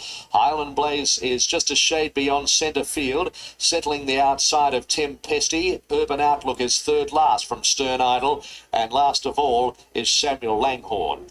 That's the call as they run past the judge with a lap to go, and it's Black Run as it likes by a length. Pavadi Party. Virtuous Circle was obliged to race deep, so it's going to force up out of the running at the 2,200 metres. Then Bold Soul outside of Janice, and then Tempesty, who settled underneath of Highland Blaze. Three further back is Stern Idle, Urban Outlook and Samuel Langhorne as they head to the riverside. 2,000 metres to go. Black Run is the leader, and Virtuous Circle got one off the fence now. Just spreaded those leaders a little. Pavadi Party is third. The rails tucked away, getting a lovely run, and Bold Soul will be fourth one off the fence. Next along the rails is Janice, and then came Highland Blaze outside of Tempesty. Two further back is the jumping hero Stern Idle. Third last from Urban Outlook, and last is Samuel Langhorne. 1,600 metres to go, and Black Run is just sauntering along as it likes for Ryan Houston. Worse than an even tempo by a length and a quarter to Virtuous Circle, and then Pavadi Party. Fourth is Bold Soul, and next along the rails is Janice, and then came Highland Blaze. Further back is Tempesty, and then Stern Idle. There's been little or no change. Second last, Urban Outlook, and Samuel Langhorne whipped them in. Heading towards the famous Chiquita Lodge, 1,200 metres to go in the Deane Lester Flemington Cup. And it's Black Run the leader by a length to Virtuous Circle, who settled a lot closer today.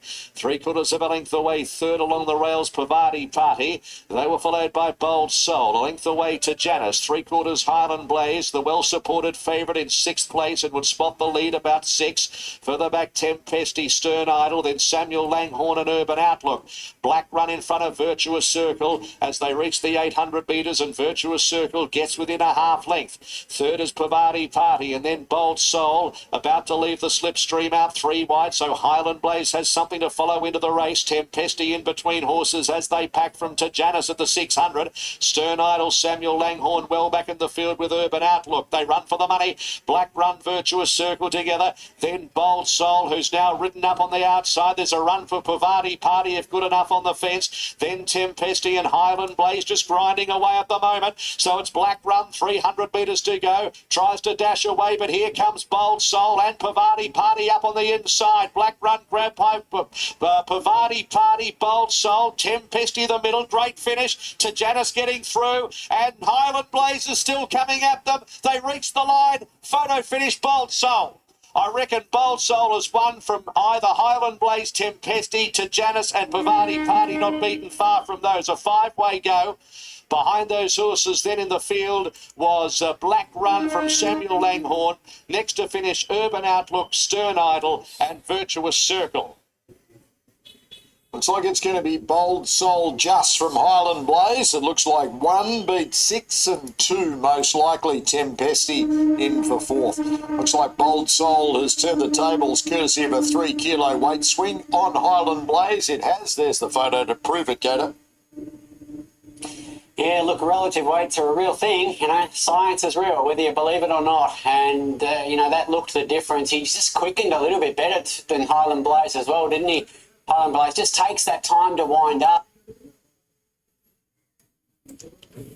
So 1, 6,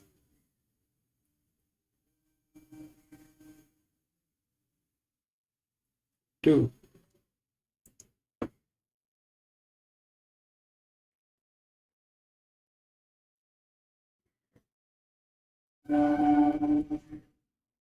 One 6 2. So what relative weight they are talking about? So what relative weight they're talking about is this, the winning weight, okay?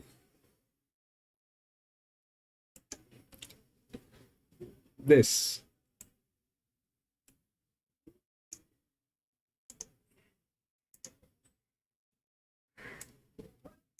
This is the relative weight that they're talking about. That's the science of it. Okay. So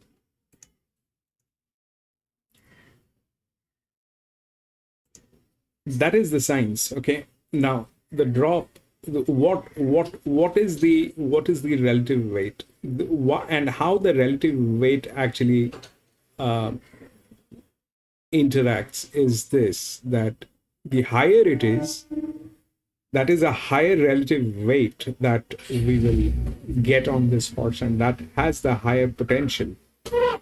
But this thing interacts with a lot of other factors, especially the form line and the other arrangements which are there, but that's the relative weight that they're talking about. Okay. So 6, the relative weight is lower. And that is exactly what we are applying to each and every race. But at times, what is happening is there are other factors which are involved into it. And that gets into the picture, which we will solve, but that's more or less the kind of arrangement that needs to happen. So when the pressure prevails, why this one failed, though the relative weight was quite higher, is because of form line. There is nothing else but because of form line. So if the relative weight is higher and the form line is missing, then that's an issue. But that's exactly what we are trying to solve, and probably we will be able to solve, and we will see what happens.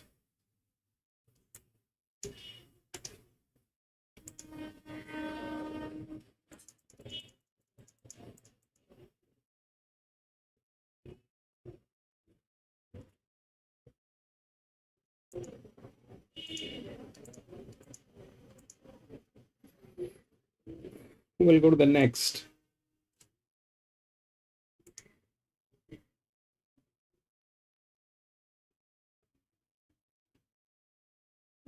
"13 has been scratched.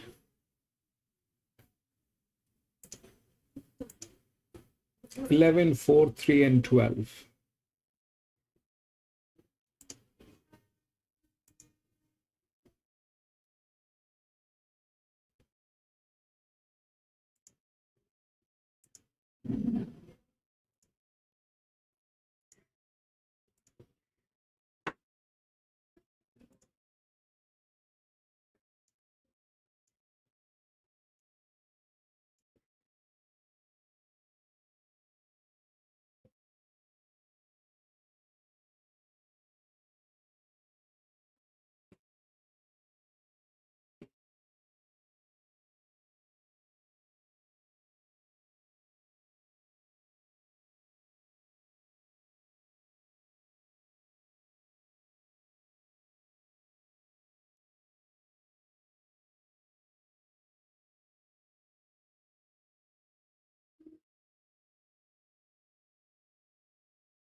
So the 11 is again a favorite, but what is happening is it has a very strong body weight, has a form line, all that is true.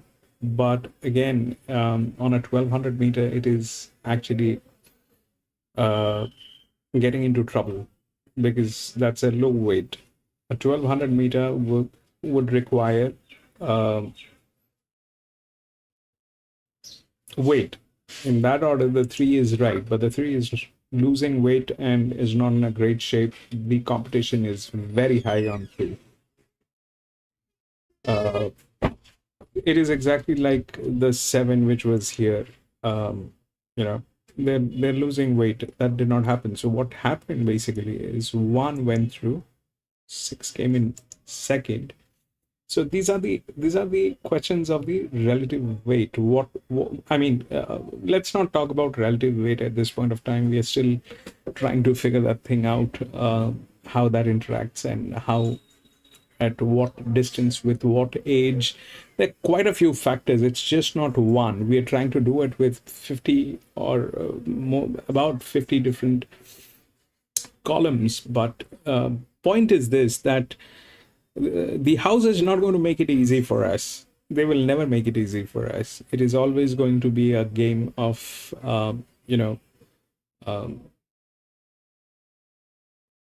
not exactly guessing, but it is like you know what you're stepping into, right? You know what you're stepping into. So it interacts with the age. It interacts with, like here, this was a 6-year-old gelding. The pressure was high, and the one with a top weight was going on negative, and those are the things that were happening. So these are the things that will matter when it comes to a benchmark like this, which is about 100. So this is about a benchmark 100 or something like that. So and that's where the one that was a queen. Okay, anyway, that was a queen. So that's that. Why the 9 did not get there? Because the 9 gets into a section which is a little difficult. The 7 was not doing well. The 10 was also not doing well. We'll take a look at how the 4 got placed. Let me just check.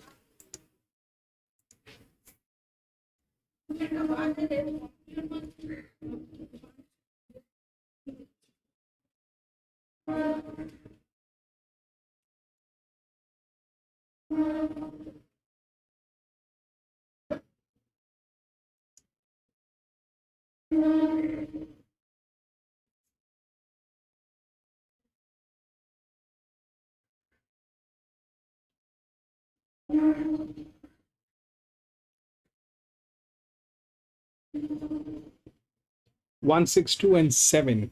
1, 6, 2, and 7. So 1, 6, 2 got there, and 7 is here. It was difficult, not doing well, but it went through 2 and 7. So the 4 did not get through.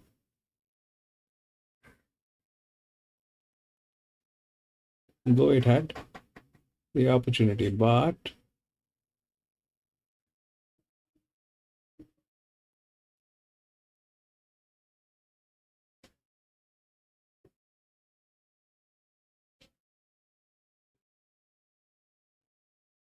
so that prevailed. Now, coming here, the 3 is on that line of the 7. Okay, it's not doing well. The 11 is a huge negative. If we look at 11 and 8, then 8 is better. Okay, but when it comes to that, then we will have to compare these 2 horses with them. In that case, the 5 is better. Okay, if they are the same, then the horse with the relative weight. Okay, so then 5. So my understanding is this, that here they kind of the same, but if we look here and how those things are, they're same, right? The relative weight is same. So, but here we have this thing which is a little higher. So I believe it is 4, 5. So what is wrong with this? It's an 8-year-old gelding coming from gate number 11, though it doesn't matter on Flemington because it is going to be all straight. But it doesn't have the form line and it is an 8-year-old gelding. Then comes 1, which is here. Same thing, it doesn't have the form line. It's very high, but it doesn't have the form line. So that's very difficult to believe. The 11, which is the favorite, is getting into negative. It is a drop. So that's that. Right below, we have the 8, which is a lower drop. But when we compare the pressure line and how things are, then that is better. If this and this is the same, then the higher, probably. So then 5. So my understanding is 7, 5, 4. That's what my understanding is. We'll see how that works.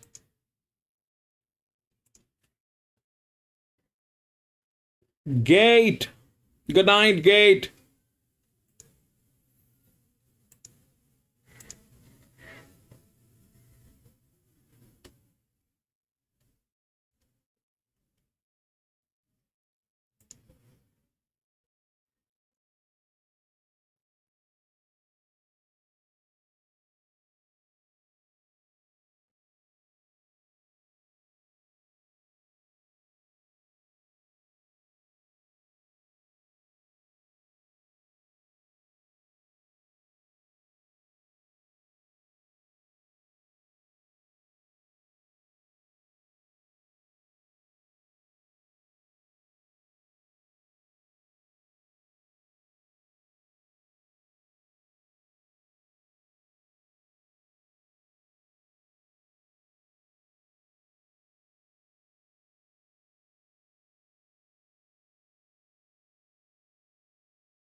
Listen back.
I thought, given that crawling tempo in that key lead-up race, his run prior that he came through on the inside worst part of the track.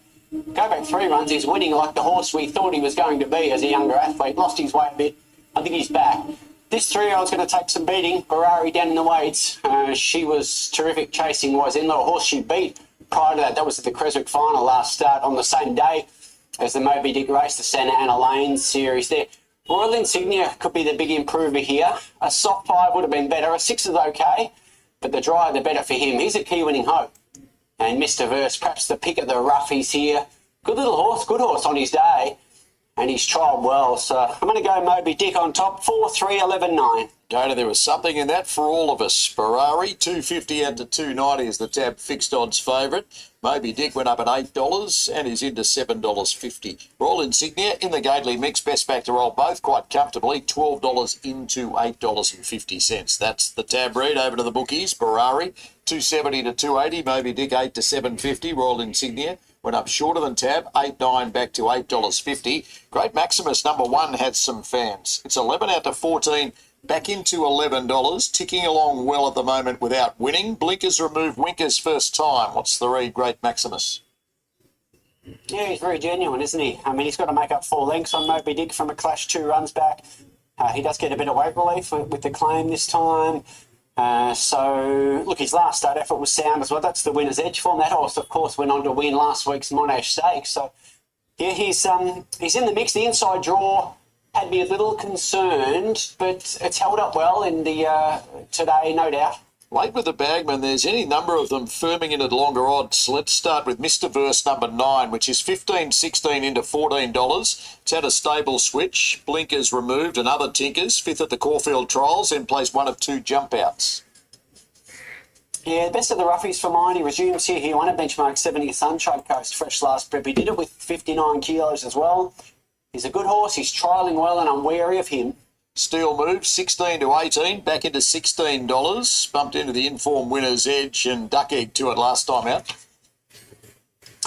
Yeah, look, obviously that winner's edge form is well and truly franked. As I say, that horse, of course, going on to win the Waitrose Monash Stakes last week. So the run prior to that was the first to run, and it was certainly a sound effort. That was in the Gold Topaz. Sorry, mate. Jugion's been spec 17 to 15. Flyer number 8, 19 into $17. And even Home Rule number 2 is $26 into $20. Another one tackling it first up off 2 jump outs. Won the latest at Burren Beat. He's good on his day, Home Rule. Can he carry 60 kilos here and beat some of these off a long break? Well, let's find out. I mean, he has won twice, fresh up in the past. Jujong, the other horse you referenced, I've got a bit of time for this horse. I just think he might need further sooner rather than later. Little gear ticket for your top pick. Moby Dick as your value play. Winker's first time. Yeah, look, he's drawn well enough to get a good run. I just think he needs a more genuine tempo. I think most horses do from what that crawling tempo of the Santa Ana Lane final. I think given that tempo, he ran really well. Happily on top, concede though, competitive race. Ferrari is the favourite of the tap time horse today with no weight on its back, dropping 5 kilos. Been flying of late for Kieran Marr. Yeah, and historically, the 3-year-olds measure up well in this race. So they come through the Creswick Stakes the same day as the Santa Ana Lane final. And you mentioned that big weight advantage late in the 3-year-old season. 7th at Flemington with Matt Hill. So another full gate here, 1,200 metres.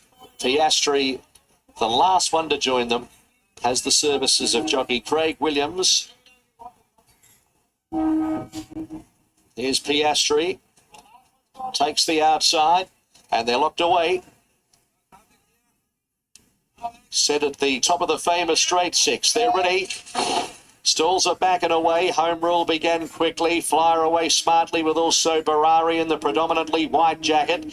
As they head towards the outside, the leader is Home Rule leading a group out there. Bedwitchery and then Piastri, 16 Reasons, Sathus. And further back is Royal Insignia in that group with Mr. Verse. And they're going to split over on the flat side rail. It's Barari leading, Moby Dick and Flyer, and then Great Maximus, Bullets High, Steel Move and Jugiong. Leading the division up the outside is Home Rule from Betwitchery and Piastri, and then Zathus, and back behind those horses Mr. Verse and 16 Reasons. Royal Insignia last. Over on the flat side at the 500 metres, it's Moby Dick driving up on the inside of Barari, and then Great Maximus, and further back is Flyer. They reach the 350. Over on the flat side, it's Barari. Hands and heels about a length in front of Moby Dick, Great Maximus, Flyer, and then Piastri leading the division up the outside with Mr. Verse and also Royal Insignia. It is Barari at the 150 with Great Maximus, Piastri and Royal Insignia right in it over on the outside. Mr. Verse is trying to get through. It's Piastri leading Royal Insignia. Piastri beat Royal Insignia. Photo third between Betwitchery and Mr. Verse, followed by 16 Reasons, and the outside division clearly ahead of Great Maximus and Barari over on the flat side. Then came Bullets High and Home Rule from Flyer, Steel Move, Moby Dick, Jugiong and Zathus amongst the tail enders.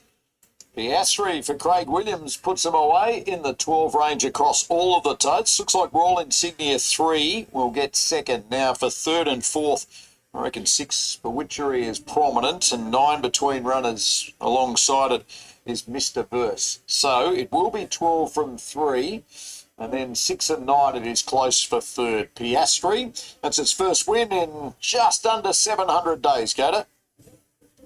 Yeah, look, it's been a while, hasn't it? But look, she has been racing well on these wet tracks. That's the key to her. 12 went through.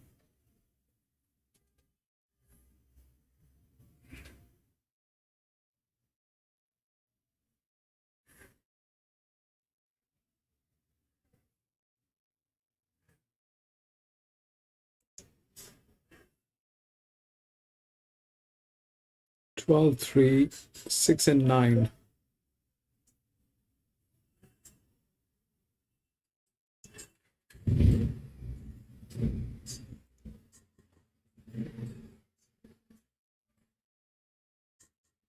Twelve, 3, 6 and 9.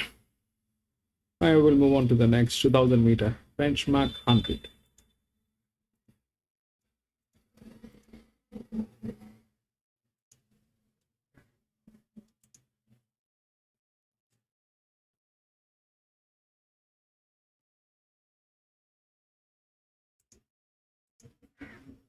Twelve two seven one.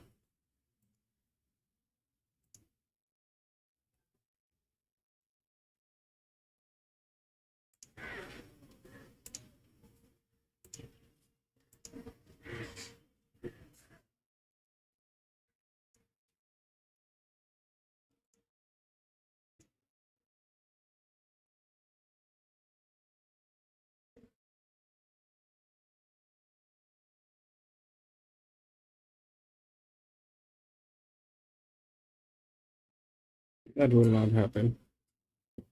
7-1.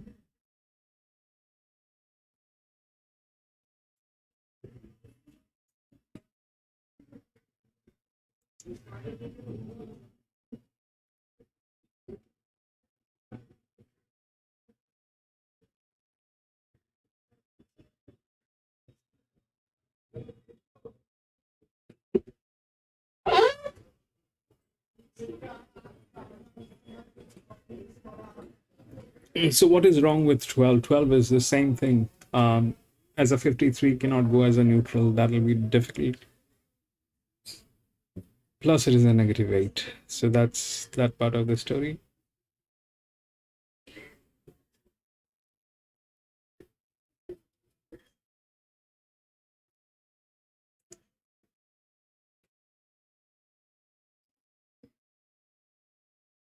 It was good.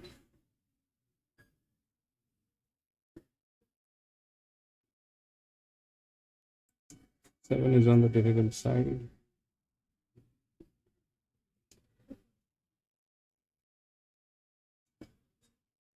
Two. This is also on the difficult side.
Adaman!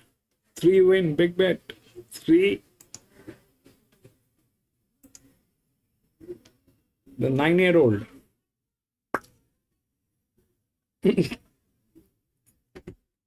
Possible. Why not possible?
Yes, bro, I'm here.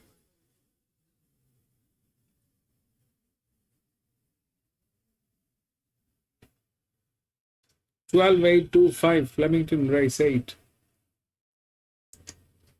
How will the 12 win, bro? That's a 53 going as a neutral. I don't know.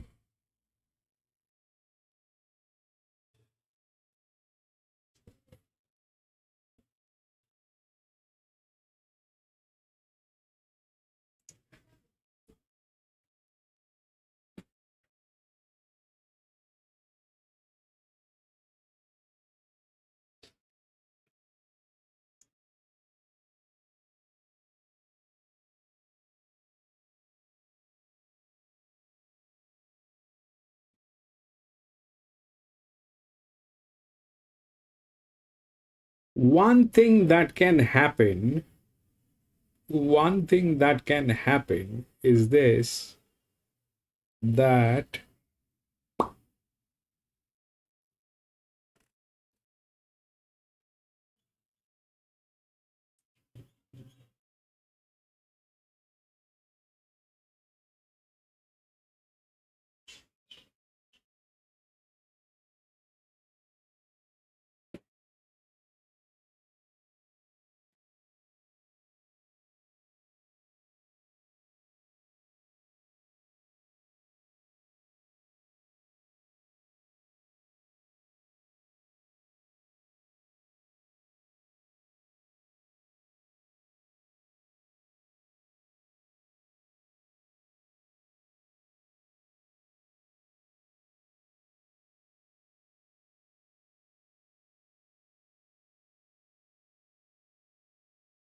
One thing that can happen is so far all the drops through the DS, they were a little less.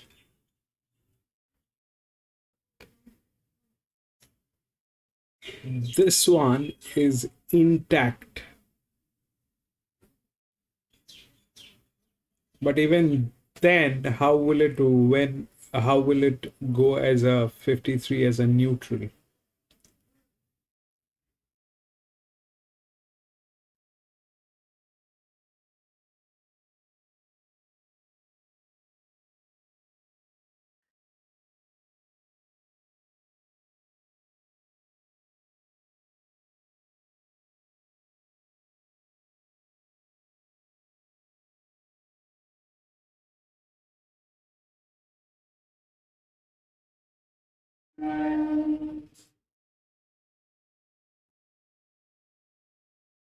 So far, if you look at all the drops, okay, this was 8, this was 6.5, this was 25, this was 22.5, this was 7, this was 6.5, this was 7.5, this was 7.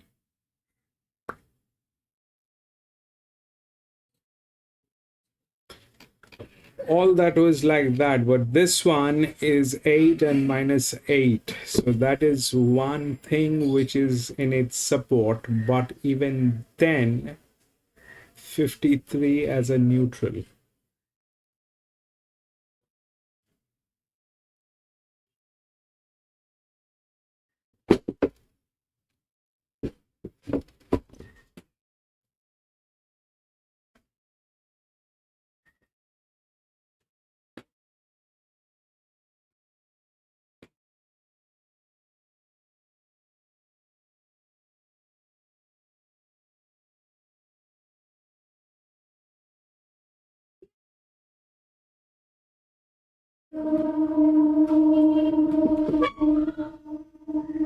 Twelve has the ratings. Yes, of course 12 has the ratings. That is why it is on top.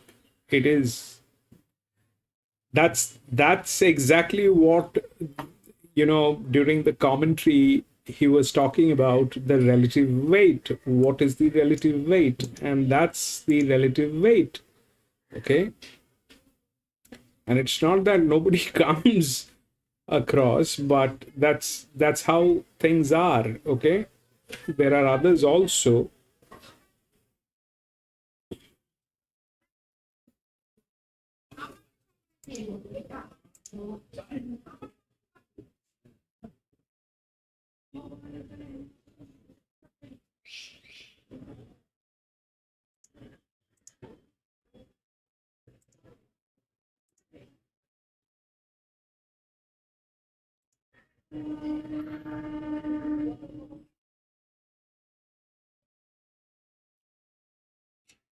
There are two things. One, I don't have that kind of money, Araman. And two, I am broke at this point of time. I'm absolutely broke. I'm not even sure how I'll be able to do the maintenance this month. So I'm kind of in that area.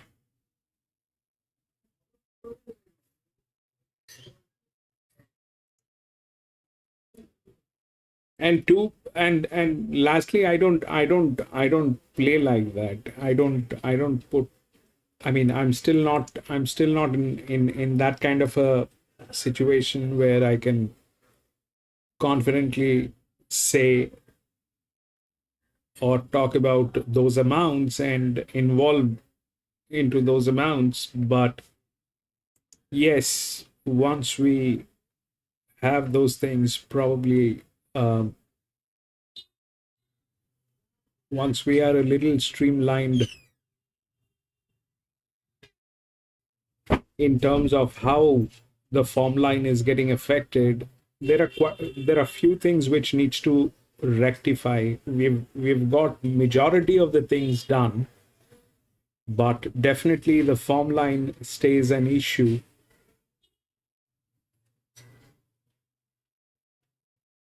which needs to be worked.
Rating is one thing, but the other thing is the actual physics. If you look at the neutrals, okay, the neutral, this neutral, that was a 57, did not go through. This neutral as a 55, that did not go through.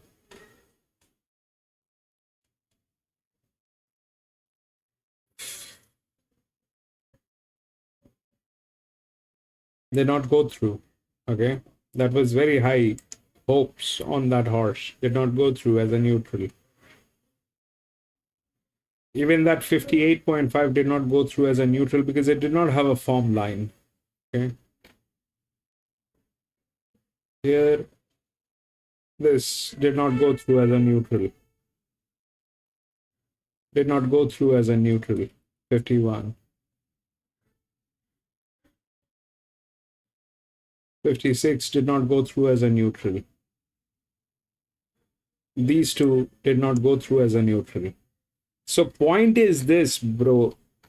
Out of the last 8 races, 9 races, that weight is not capable of going through as a neutral.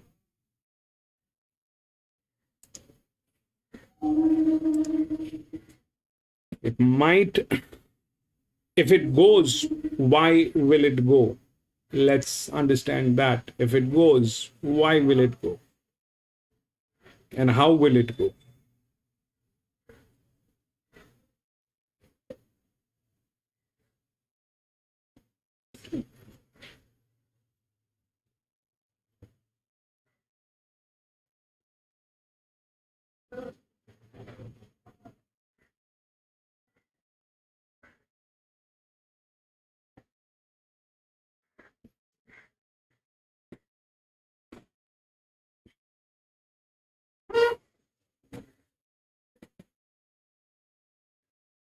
If it goes as a neutral, how will it go? It might get a place. Why? Because this time the drop and this matches, right? So that matches. So with the rating, it might go through a place. That is possible. But I am also very curious to see how the 53 will go as a neutral.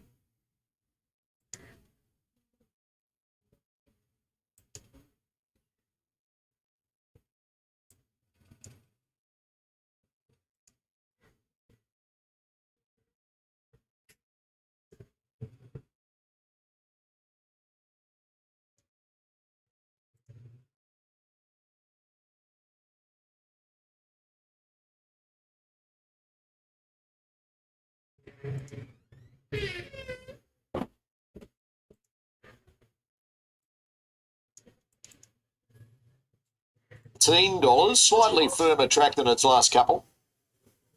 Yeah, and probably ridden a bit upside down latest as well. So the Calder ride, he's in the mix.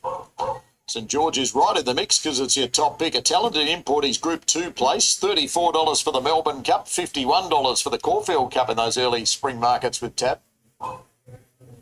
Yeah, and he strung wins last prep too, didn't he? He can run a good rating. The claim's useful. 61.5 might have been a challenge, but he's got the class. The imports at Australian Start 2, Think Giant, is second up off a 9-month break. He's Group 3 placed in Germany. Yeah, the drift is interesting. I thought the first up run was a cracker with his big weight, you know, against the pattern of the day there. Fitter further and gets that weight relief. So I'm surprised at the drift. We'll see how he goes here. And Nelly Laylax is in your mix as the third pick. He's one off a freshen last time out. 3 weeks between runs today. He's $51 for the Metropolitan in Sydney over the spring. He had the perfect run latest. Look, I don't detract winning form, ever decry winning form. He won by a decent margin.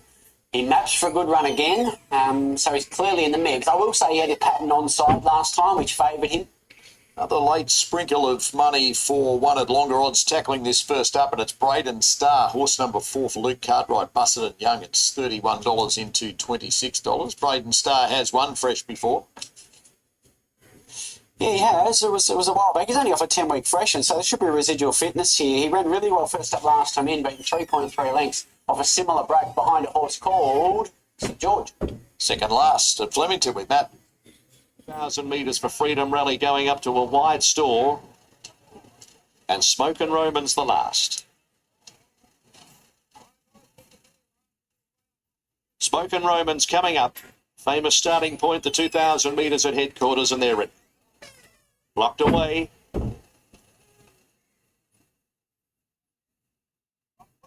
Set. Gates crash and racing. Star of India dwelt slightly. Think Giant second last to leave. Glory Days began well with Nelly Laylax, Flash Feeling, Smoke and Romans from the deep. Banker's Choice in that line. The Doctor of Lovers probing up. They were followed by Braden Star about 7th and 2 off the front in the early stages of the race. Then came Smoke and Princess. Think Giants on the improve around them. Then Star of India, a couple of lengths, St George Freedom Rally and Chief Little Rockers last, heading towards the top corner. 1,500 metres to go. Banker's Choice is the leader now by about a length to Smoke and Romans up to second. Nelly Laylax is third and Flash Feeling is fourth, one off the fence. 2 lengths the Doctor of Love with Glory Days. Think Giant is 7th out 3 wide around Smoke and Princess and Braden Star. 3/4 of a length Freedom Rally who's wide around St George and Star of India, and last of all Chief Little Rock. 1,100 metres to go. They continue their journey towards the turn off the back where the leader is Banker's Choice by 3/4 Smoke and Romans, and now the leaders just start to spread them at the 1,000. 2 1/4 Nelly Laylax, Flash Feeling. 3 further back in the field, Glory Days. Along the inside, the Doctor of Love and Think Giants, 8 off the front. 1.25 Smoke and Princess, Braden Star, Freedom Rally. A gap, Star of India, St George, Chief Little Rock. Approaching the entrance to the home straight, 6.50 out. It's Banker's Choice trying to strike the attentions of Smoke and Romans. Nelly Laylax is running right up behind the leader from Flash Feeling. Then Glory Days. Think Giant's going to be wide on the final corner from Freedom Rally. Then the Doctor of Love, Braden Star. And back behind those Smoke and Princess and St George hooked towards the outside. Banker's Choice, 350 metres to go, looking to sustain the effort. 2 lengths Nelly Laylax and then Smoke and Roman. Star of India's coming on. Think Giant, and here's the grey St George right down the centre of the track. At the clock tower at the 200, St George took over. Kicked away from Smoke and Roman. Star of India, Think Giant, Banker's Choice. St George is pulling clear. And St George will win it. St George by a length. Smoke and Roman, Star of India, Think Giant 4. They were followed by Glory Day, Smoke and Princess and Braden Star from Banker's Choice. Nelly Laylax, Chief Little Rock, the Doctor of Love, Flash Feeling, and last a complete Freedom Rally. Wasn't he bolting around the turn? East to the outside, goes straight on by St George for a win in the mid-4 range across the totes, and it's 2, 3, 8 and 12 running fourth. The rising star for season 25-26, fitting on the final. So, to answer your question now, I wouldn't do that.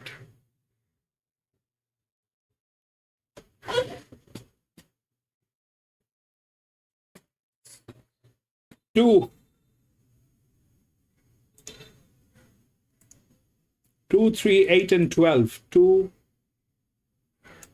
3, 8 and 12.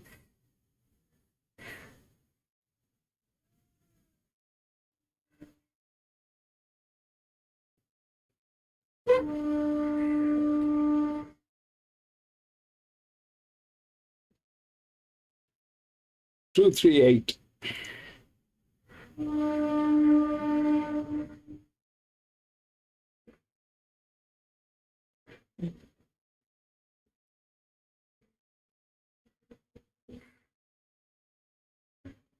You had a win bet on that, Adam, man. I did. You had a win bet on that. Come on.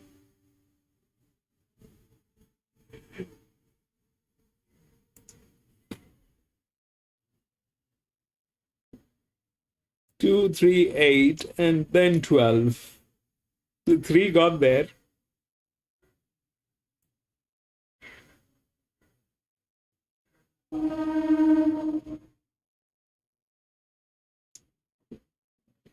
That's not possible to go. I mean, this is what we have seen multiple times, that it'll, if it is a neutral, that is a bad weight. The right weight from where it starts, it's actually 57.5. Rating doesn't mean anything. That is where the horse is getting handicapped. It'll not work. But brilliant job, Arrowman. That 3, even I was not very. 7 did not get there because that was very difficult. This is a benchmark 100. So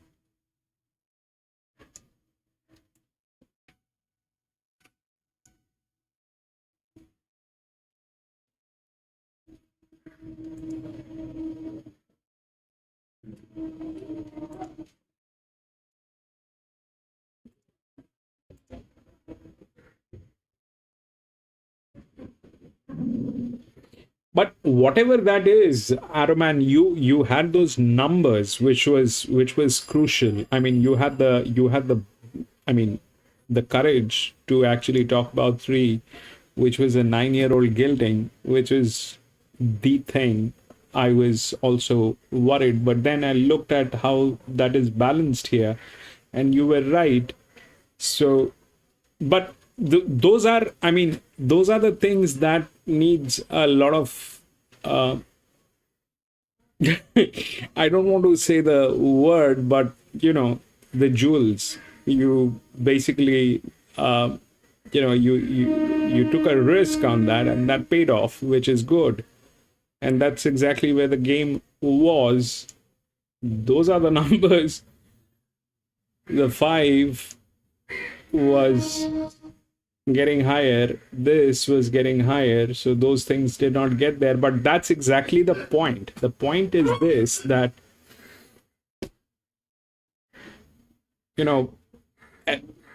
so we've seen those numbers coming in, but right now it failed, and it failed miserably.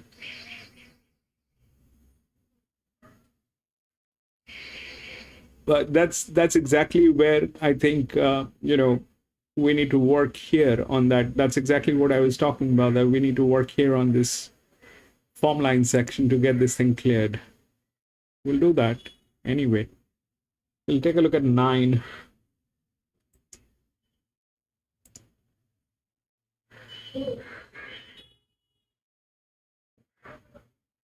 Six and 7 has been scratched.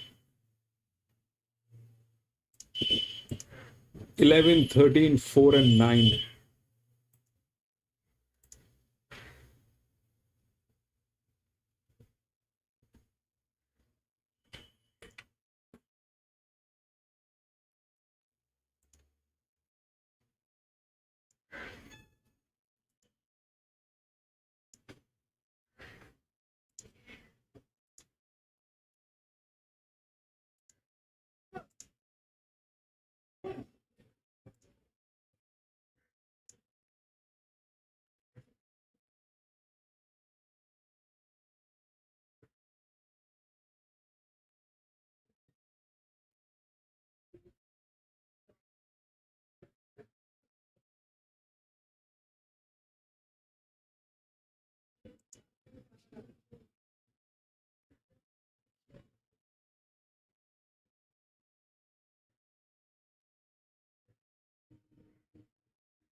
So if we compare 11 and 4, 4 is better, but it is getting into resistance.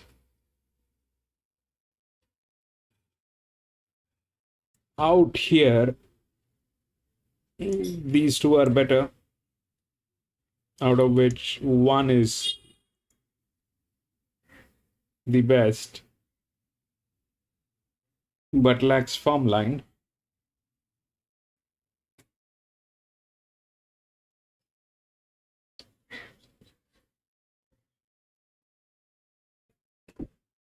Eleven.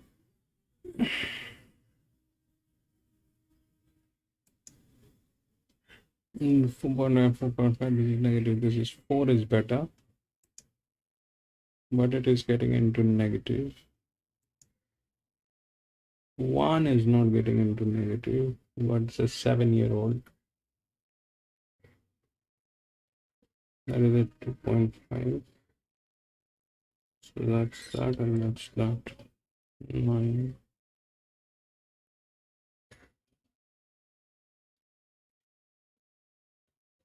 And 9. And what? Yes, 1 is 2.5 is higher. And then comes 2, 5, which is going to be a formula. Cannot be.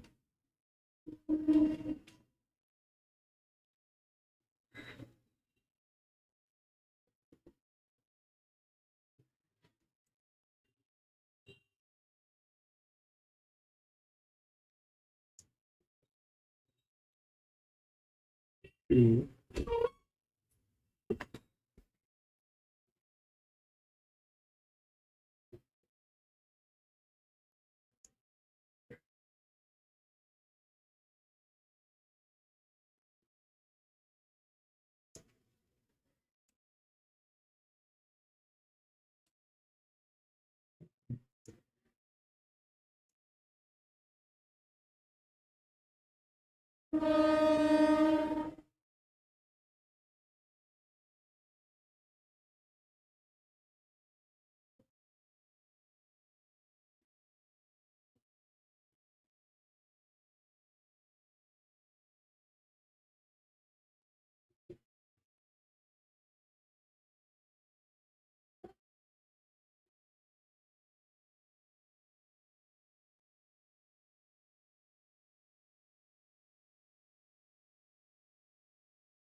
So what is happening? The 11, which is the favorite, is if we compare 11 and 4, then how the 11 is going to stand the 4?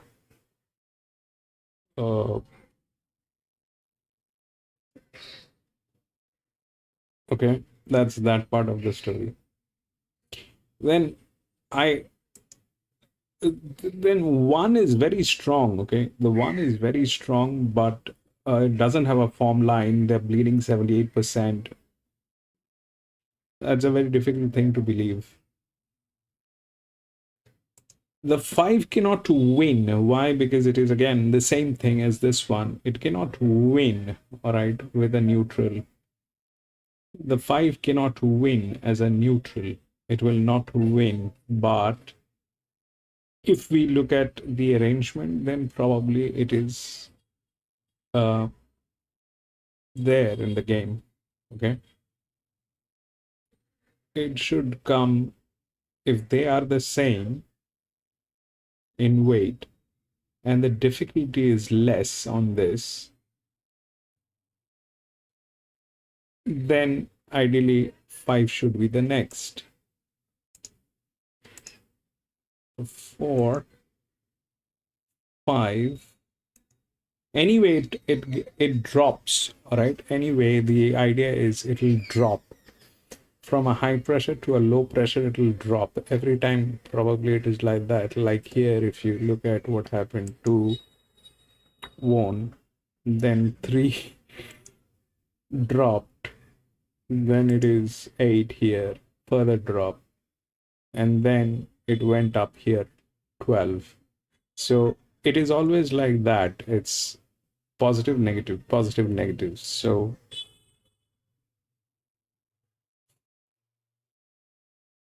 so 4 is on the higher side, which is a pressure horse, 1000 meters should work. This one is jumping 3.5 step, so that's there. It is also getting into negative, but the leverage is higher than the negative. So I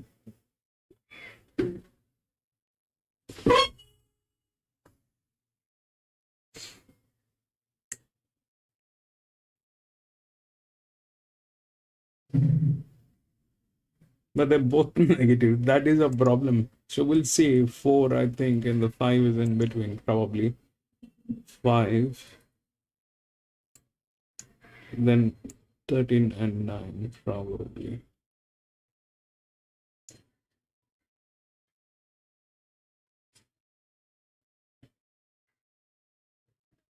That 1 is dangerous.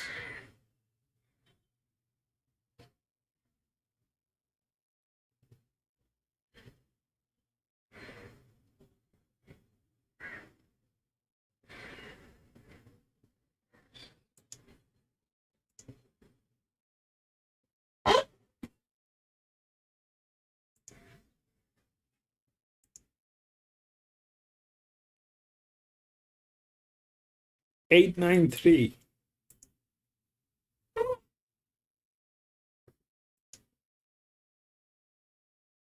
Yeah, that's possible. That is possible. What you're saying is possible, but I mean your 893 you're talking about, is it? 3 is up here.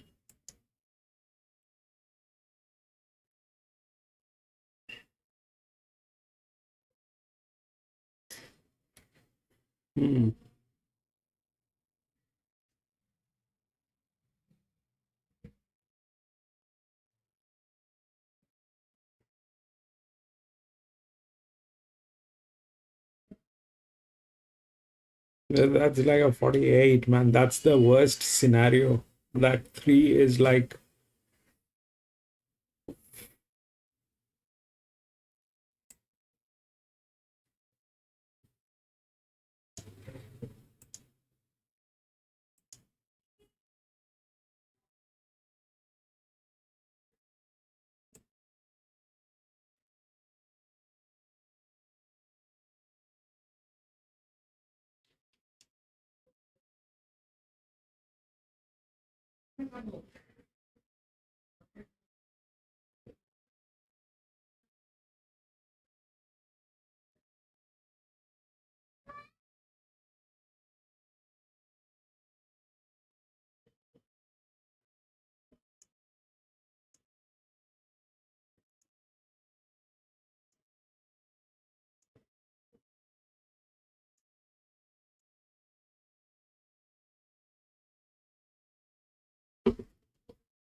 He can't help it that he always goes out favourite, and he has won 2 from 6. He's yet to miss a place or prep, so we might have been a bit hard on him, Marto. Pleasure as always, Joycey. See you next week. It'll be 4, 6, 8 and 10 on the last. We thank Mitch for great coverage there. Now we wrap up Flemington. Street Artist was wide and really good last time out at Caulfield. Gets blinkers first time today, Gator. Yeah, look, he was terrific. And you couldn't sit wide that day and win. Now, he didn't win, but he still hit the line. And the winner of that race is pretty promising. I thought the run was excellent. He's proven up the straight. Looks like he's drawn the right part of the track, given what we've seen from the straight races so far. Nimbus 2000 looks a value danger. He's drawn out there with him. He's been good against the pattern his last 2. Prima Bella can win. Landmark Next Step Higher gets another go. Back to 1,000 metres. And she's in the mix as well. 11.249 home. Gator Quinella horses, the 2 best back with tab 360 into 3 Street Artists, and Nimbus 2000 is $13 into $10. Quick look at what's happening very late with the bookies. You'll have the favourite Street Artists 3 to 320 back into $3, 330, 370 Next Step Iowa. Prima Bella is $7.50 out to 8 back into $7. Nimbus 2000 is firming everywhere, $13 into $10. If you're after a roughie, horse number 12 is El Piba de Oro. And it's runner up at its last couple on the synthetic track at Ballarat. $20 into $17. Quick read on horse 12, Gator. Yeah, ran quite well on the Heath track a couple of runs ago. It's got to come up a notch, get some weight relief. Let's get trackside. Wrap it up with Matt. Towards an outside alley. As they get close for our Come final on. of the day, with the tote favourite is Adam, Street man. Artist at $3.10. Nimbus 2000, who has been well backed into single figures with bookmakers, was clearly double figures virtually all the way through betting, but they keep backing Nimbus 2000 now into single figures, taking it outside alley. Field set. 1,000 metres. Gates are back and away. Prima Bella from barrier number 4 broke away well, with also One Hard Lady. Harry Got Styles not too far away from the action, with also Bring Me Power. El Pibe de Oro's trying to head towards the outside. It's going to be in the back half of the field. Street Artist began fast and is up the outside, so they're huddling together. Prima Bella led from Street Artist, and they were followed by One Hard Lady, Bring Me Power together with Along the River. Then Harry Got Styles per Sempre. Nimbus 2000 in the orange, about 5 off the lead from Next Step Iowa. Charmed run well back in the field. El Pibo de Oro and also Landmark. Street Artist is the leader. 400 metres to go. Led by a length. Prima Bella, One Hard Lady. Along the River, Shook Up. Next Step Iowa behind those horses. Then Harry Got Styles, and behind those horses then is Nimbus 2000. It's Street Artist trying to get Prima Bella. Along the River on the outside is still right there along the river, and also Prima Bella along the river gets its bib in front of the head bobbing go. Prima Bella kicked on the inside along the river, or Prima Bella, a photo finish. They were followed by Next Step Iowa, El Pibo de Oro, and then Nimbus 2000, per Sempre, Charmed Run, Street Artist to gap. Landmark, Harry Got Styles, One Heart Lady, and Bring Me Power. It's just on the nod here. Along the River was going to win. Prima Bella's just got its head down near the line, so I was a little bit sceptical to absolutely go Along the River. Head bob being completely out of sync here. Prima Bella's got its head down close to the line, but Along the River's got the lunge. It's a photo finish. This is a real tricky one there. It's completely out of sync. This is Camera, the like a angle is past nose the line, hair. so it can be a little bit deceiving. We stand by. This is going to be very, very close. And the photo finish has been presented. Oh, this is going to be a plumb dead heat, I think. The photo finish is up on the big screen, and the judge is going to have a devil of a time separating these. This looks like a dead heat for mine, but we'll wait for the judge. Number 13, Next Step Iowa, will finish in third. We stand by here in the last race on the card. A real head bobbing go. Along the River was going to run past Prima Bella, but to that horse's credit, kept kicking, and it's put the head down at the right time. Head's completely out of sync in the last few bounds. And we stand by for the number. Judge having a really good look at this between Prima Bella, number 4 over on the inside of Along the River, Harry Coffey on Prima Bella, Ryan Houston on Along the River. We stand by for the judge's verdict on the last race on the card. Head's completely out of sync, but Prima Bella's put the head down on the line, just like I thought. Next Step I with third, El Pico de Oro will get the fourth when the judge gets to that. But it usually gets to a stage where it's the judge's job to try and find a margin. He'll be devilishly trying to find a margin here. And at this point in time, the judge hasn't been able to find one. But he hasn't posted the numbers up either. He'll be having a look at every angle, the lateral angle. There's 3 cameras here at Flemington. There's the high camera, the low camera, and then there's the mirror image as Anyway, well. let them do that. can But do all the point is this: it's 4 and 1. This one, okay, the 4 and 1, and then came the 13. Okay, 4, 1, 13, and then I don't know what was there, but 11 did not win. Now, why the 11 did not win? Because it is getting into negative on a 4.5. So if we compare 11 and 4, this is stronger. That is where it will work. Out here, out of all those, the 1 is the performer with the top weight. That happened. And then the 13 was difficult this time because that's a 46 and negative 53, but 3.5 here. So that was the third. So basically we are on the track. It is just that we have to, like as usual, we'll have to make some changes and test it again. So unfortunately, I mean, the thing is, we've been doing this for the last 2 years now. And, there's the problem is we go through different seasons, different tracks, different benchmarks. Nothing is same. It's not that, what numbers we have today, those numbers are going to be the same the next day when we are going to be racing at Randwick, because things changes. The straight changes, the rails will change. Either they will put it in, put it out, something on those lines. And all those things happen. And form line, like you can see, there's clearly a problem with the form line, which we have not been able to identify yet how the form line is reacting with the pressure allocation and the jockey allocation. So we'll have to figure those things out. But that's what we do. I mean, this is about horse racing analytics only. We do the analytics to make sure that we're in a position where we can do the predictions or the predictive modeling in the right way. And that's the endeavor. That's where we are heading towards. If you like what we do, please come back and join us, and we'll do a little chit chat and try to solve the puzzles here. And I want to thank everybody who's been watching this from anywhere in the world. Thank you so much for being there. It means a lot. And thank you, Araman, for being there, my friend. Gate, thank you so much.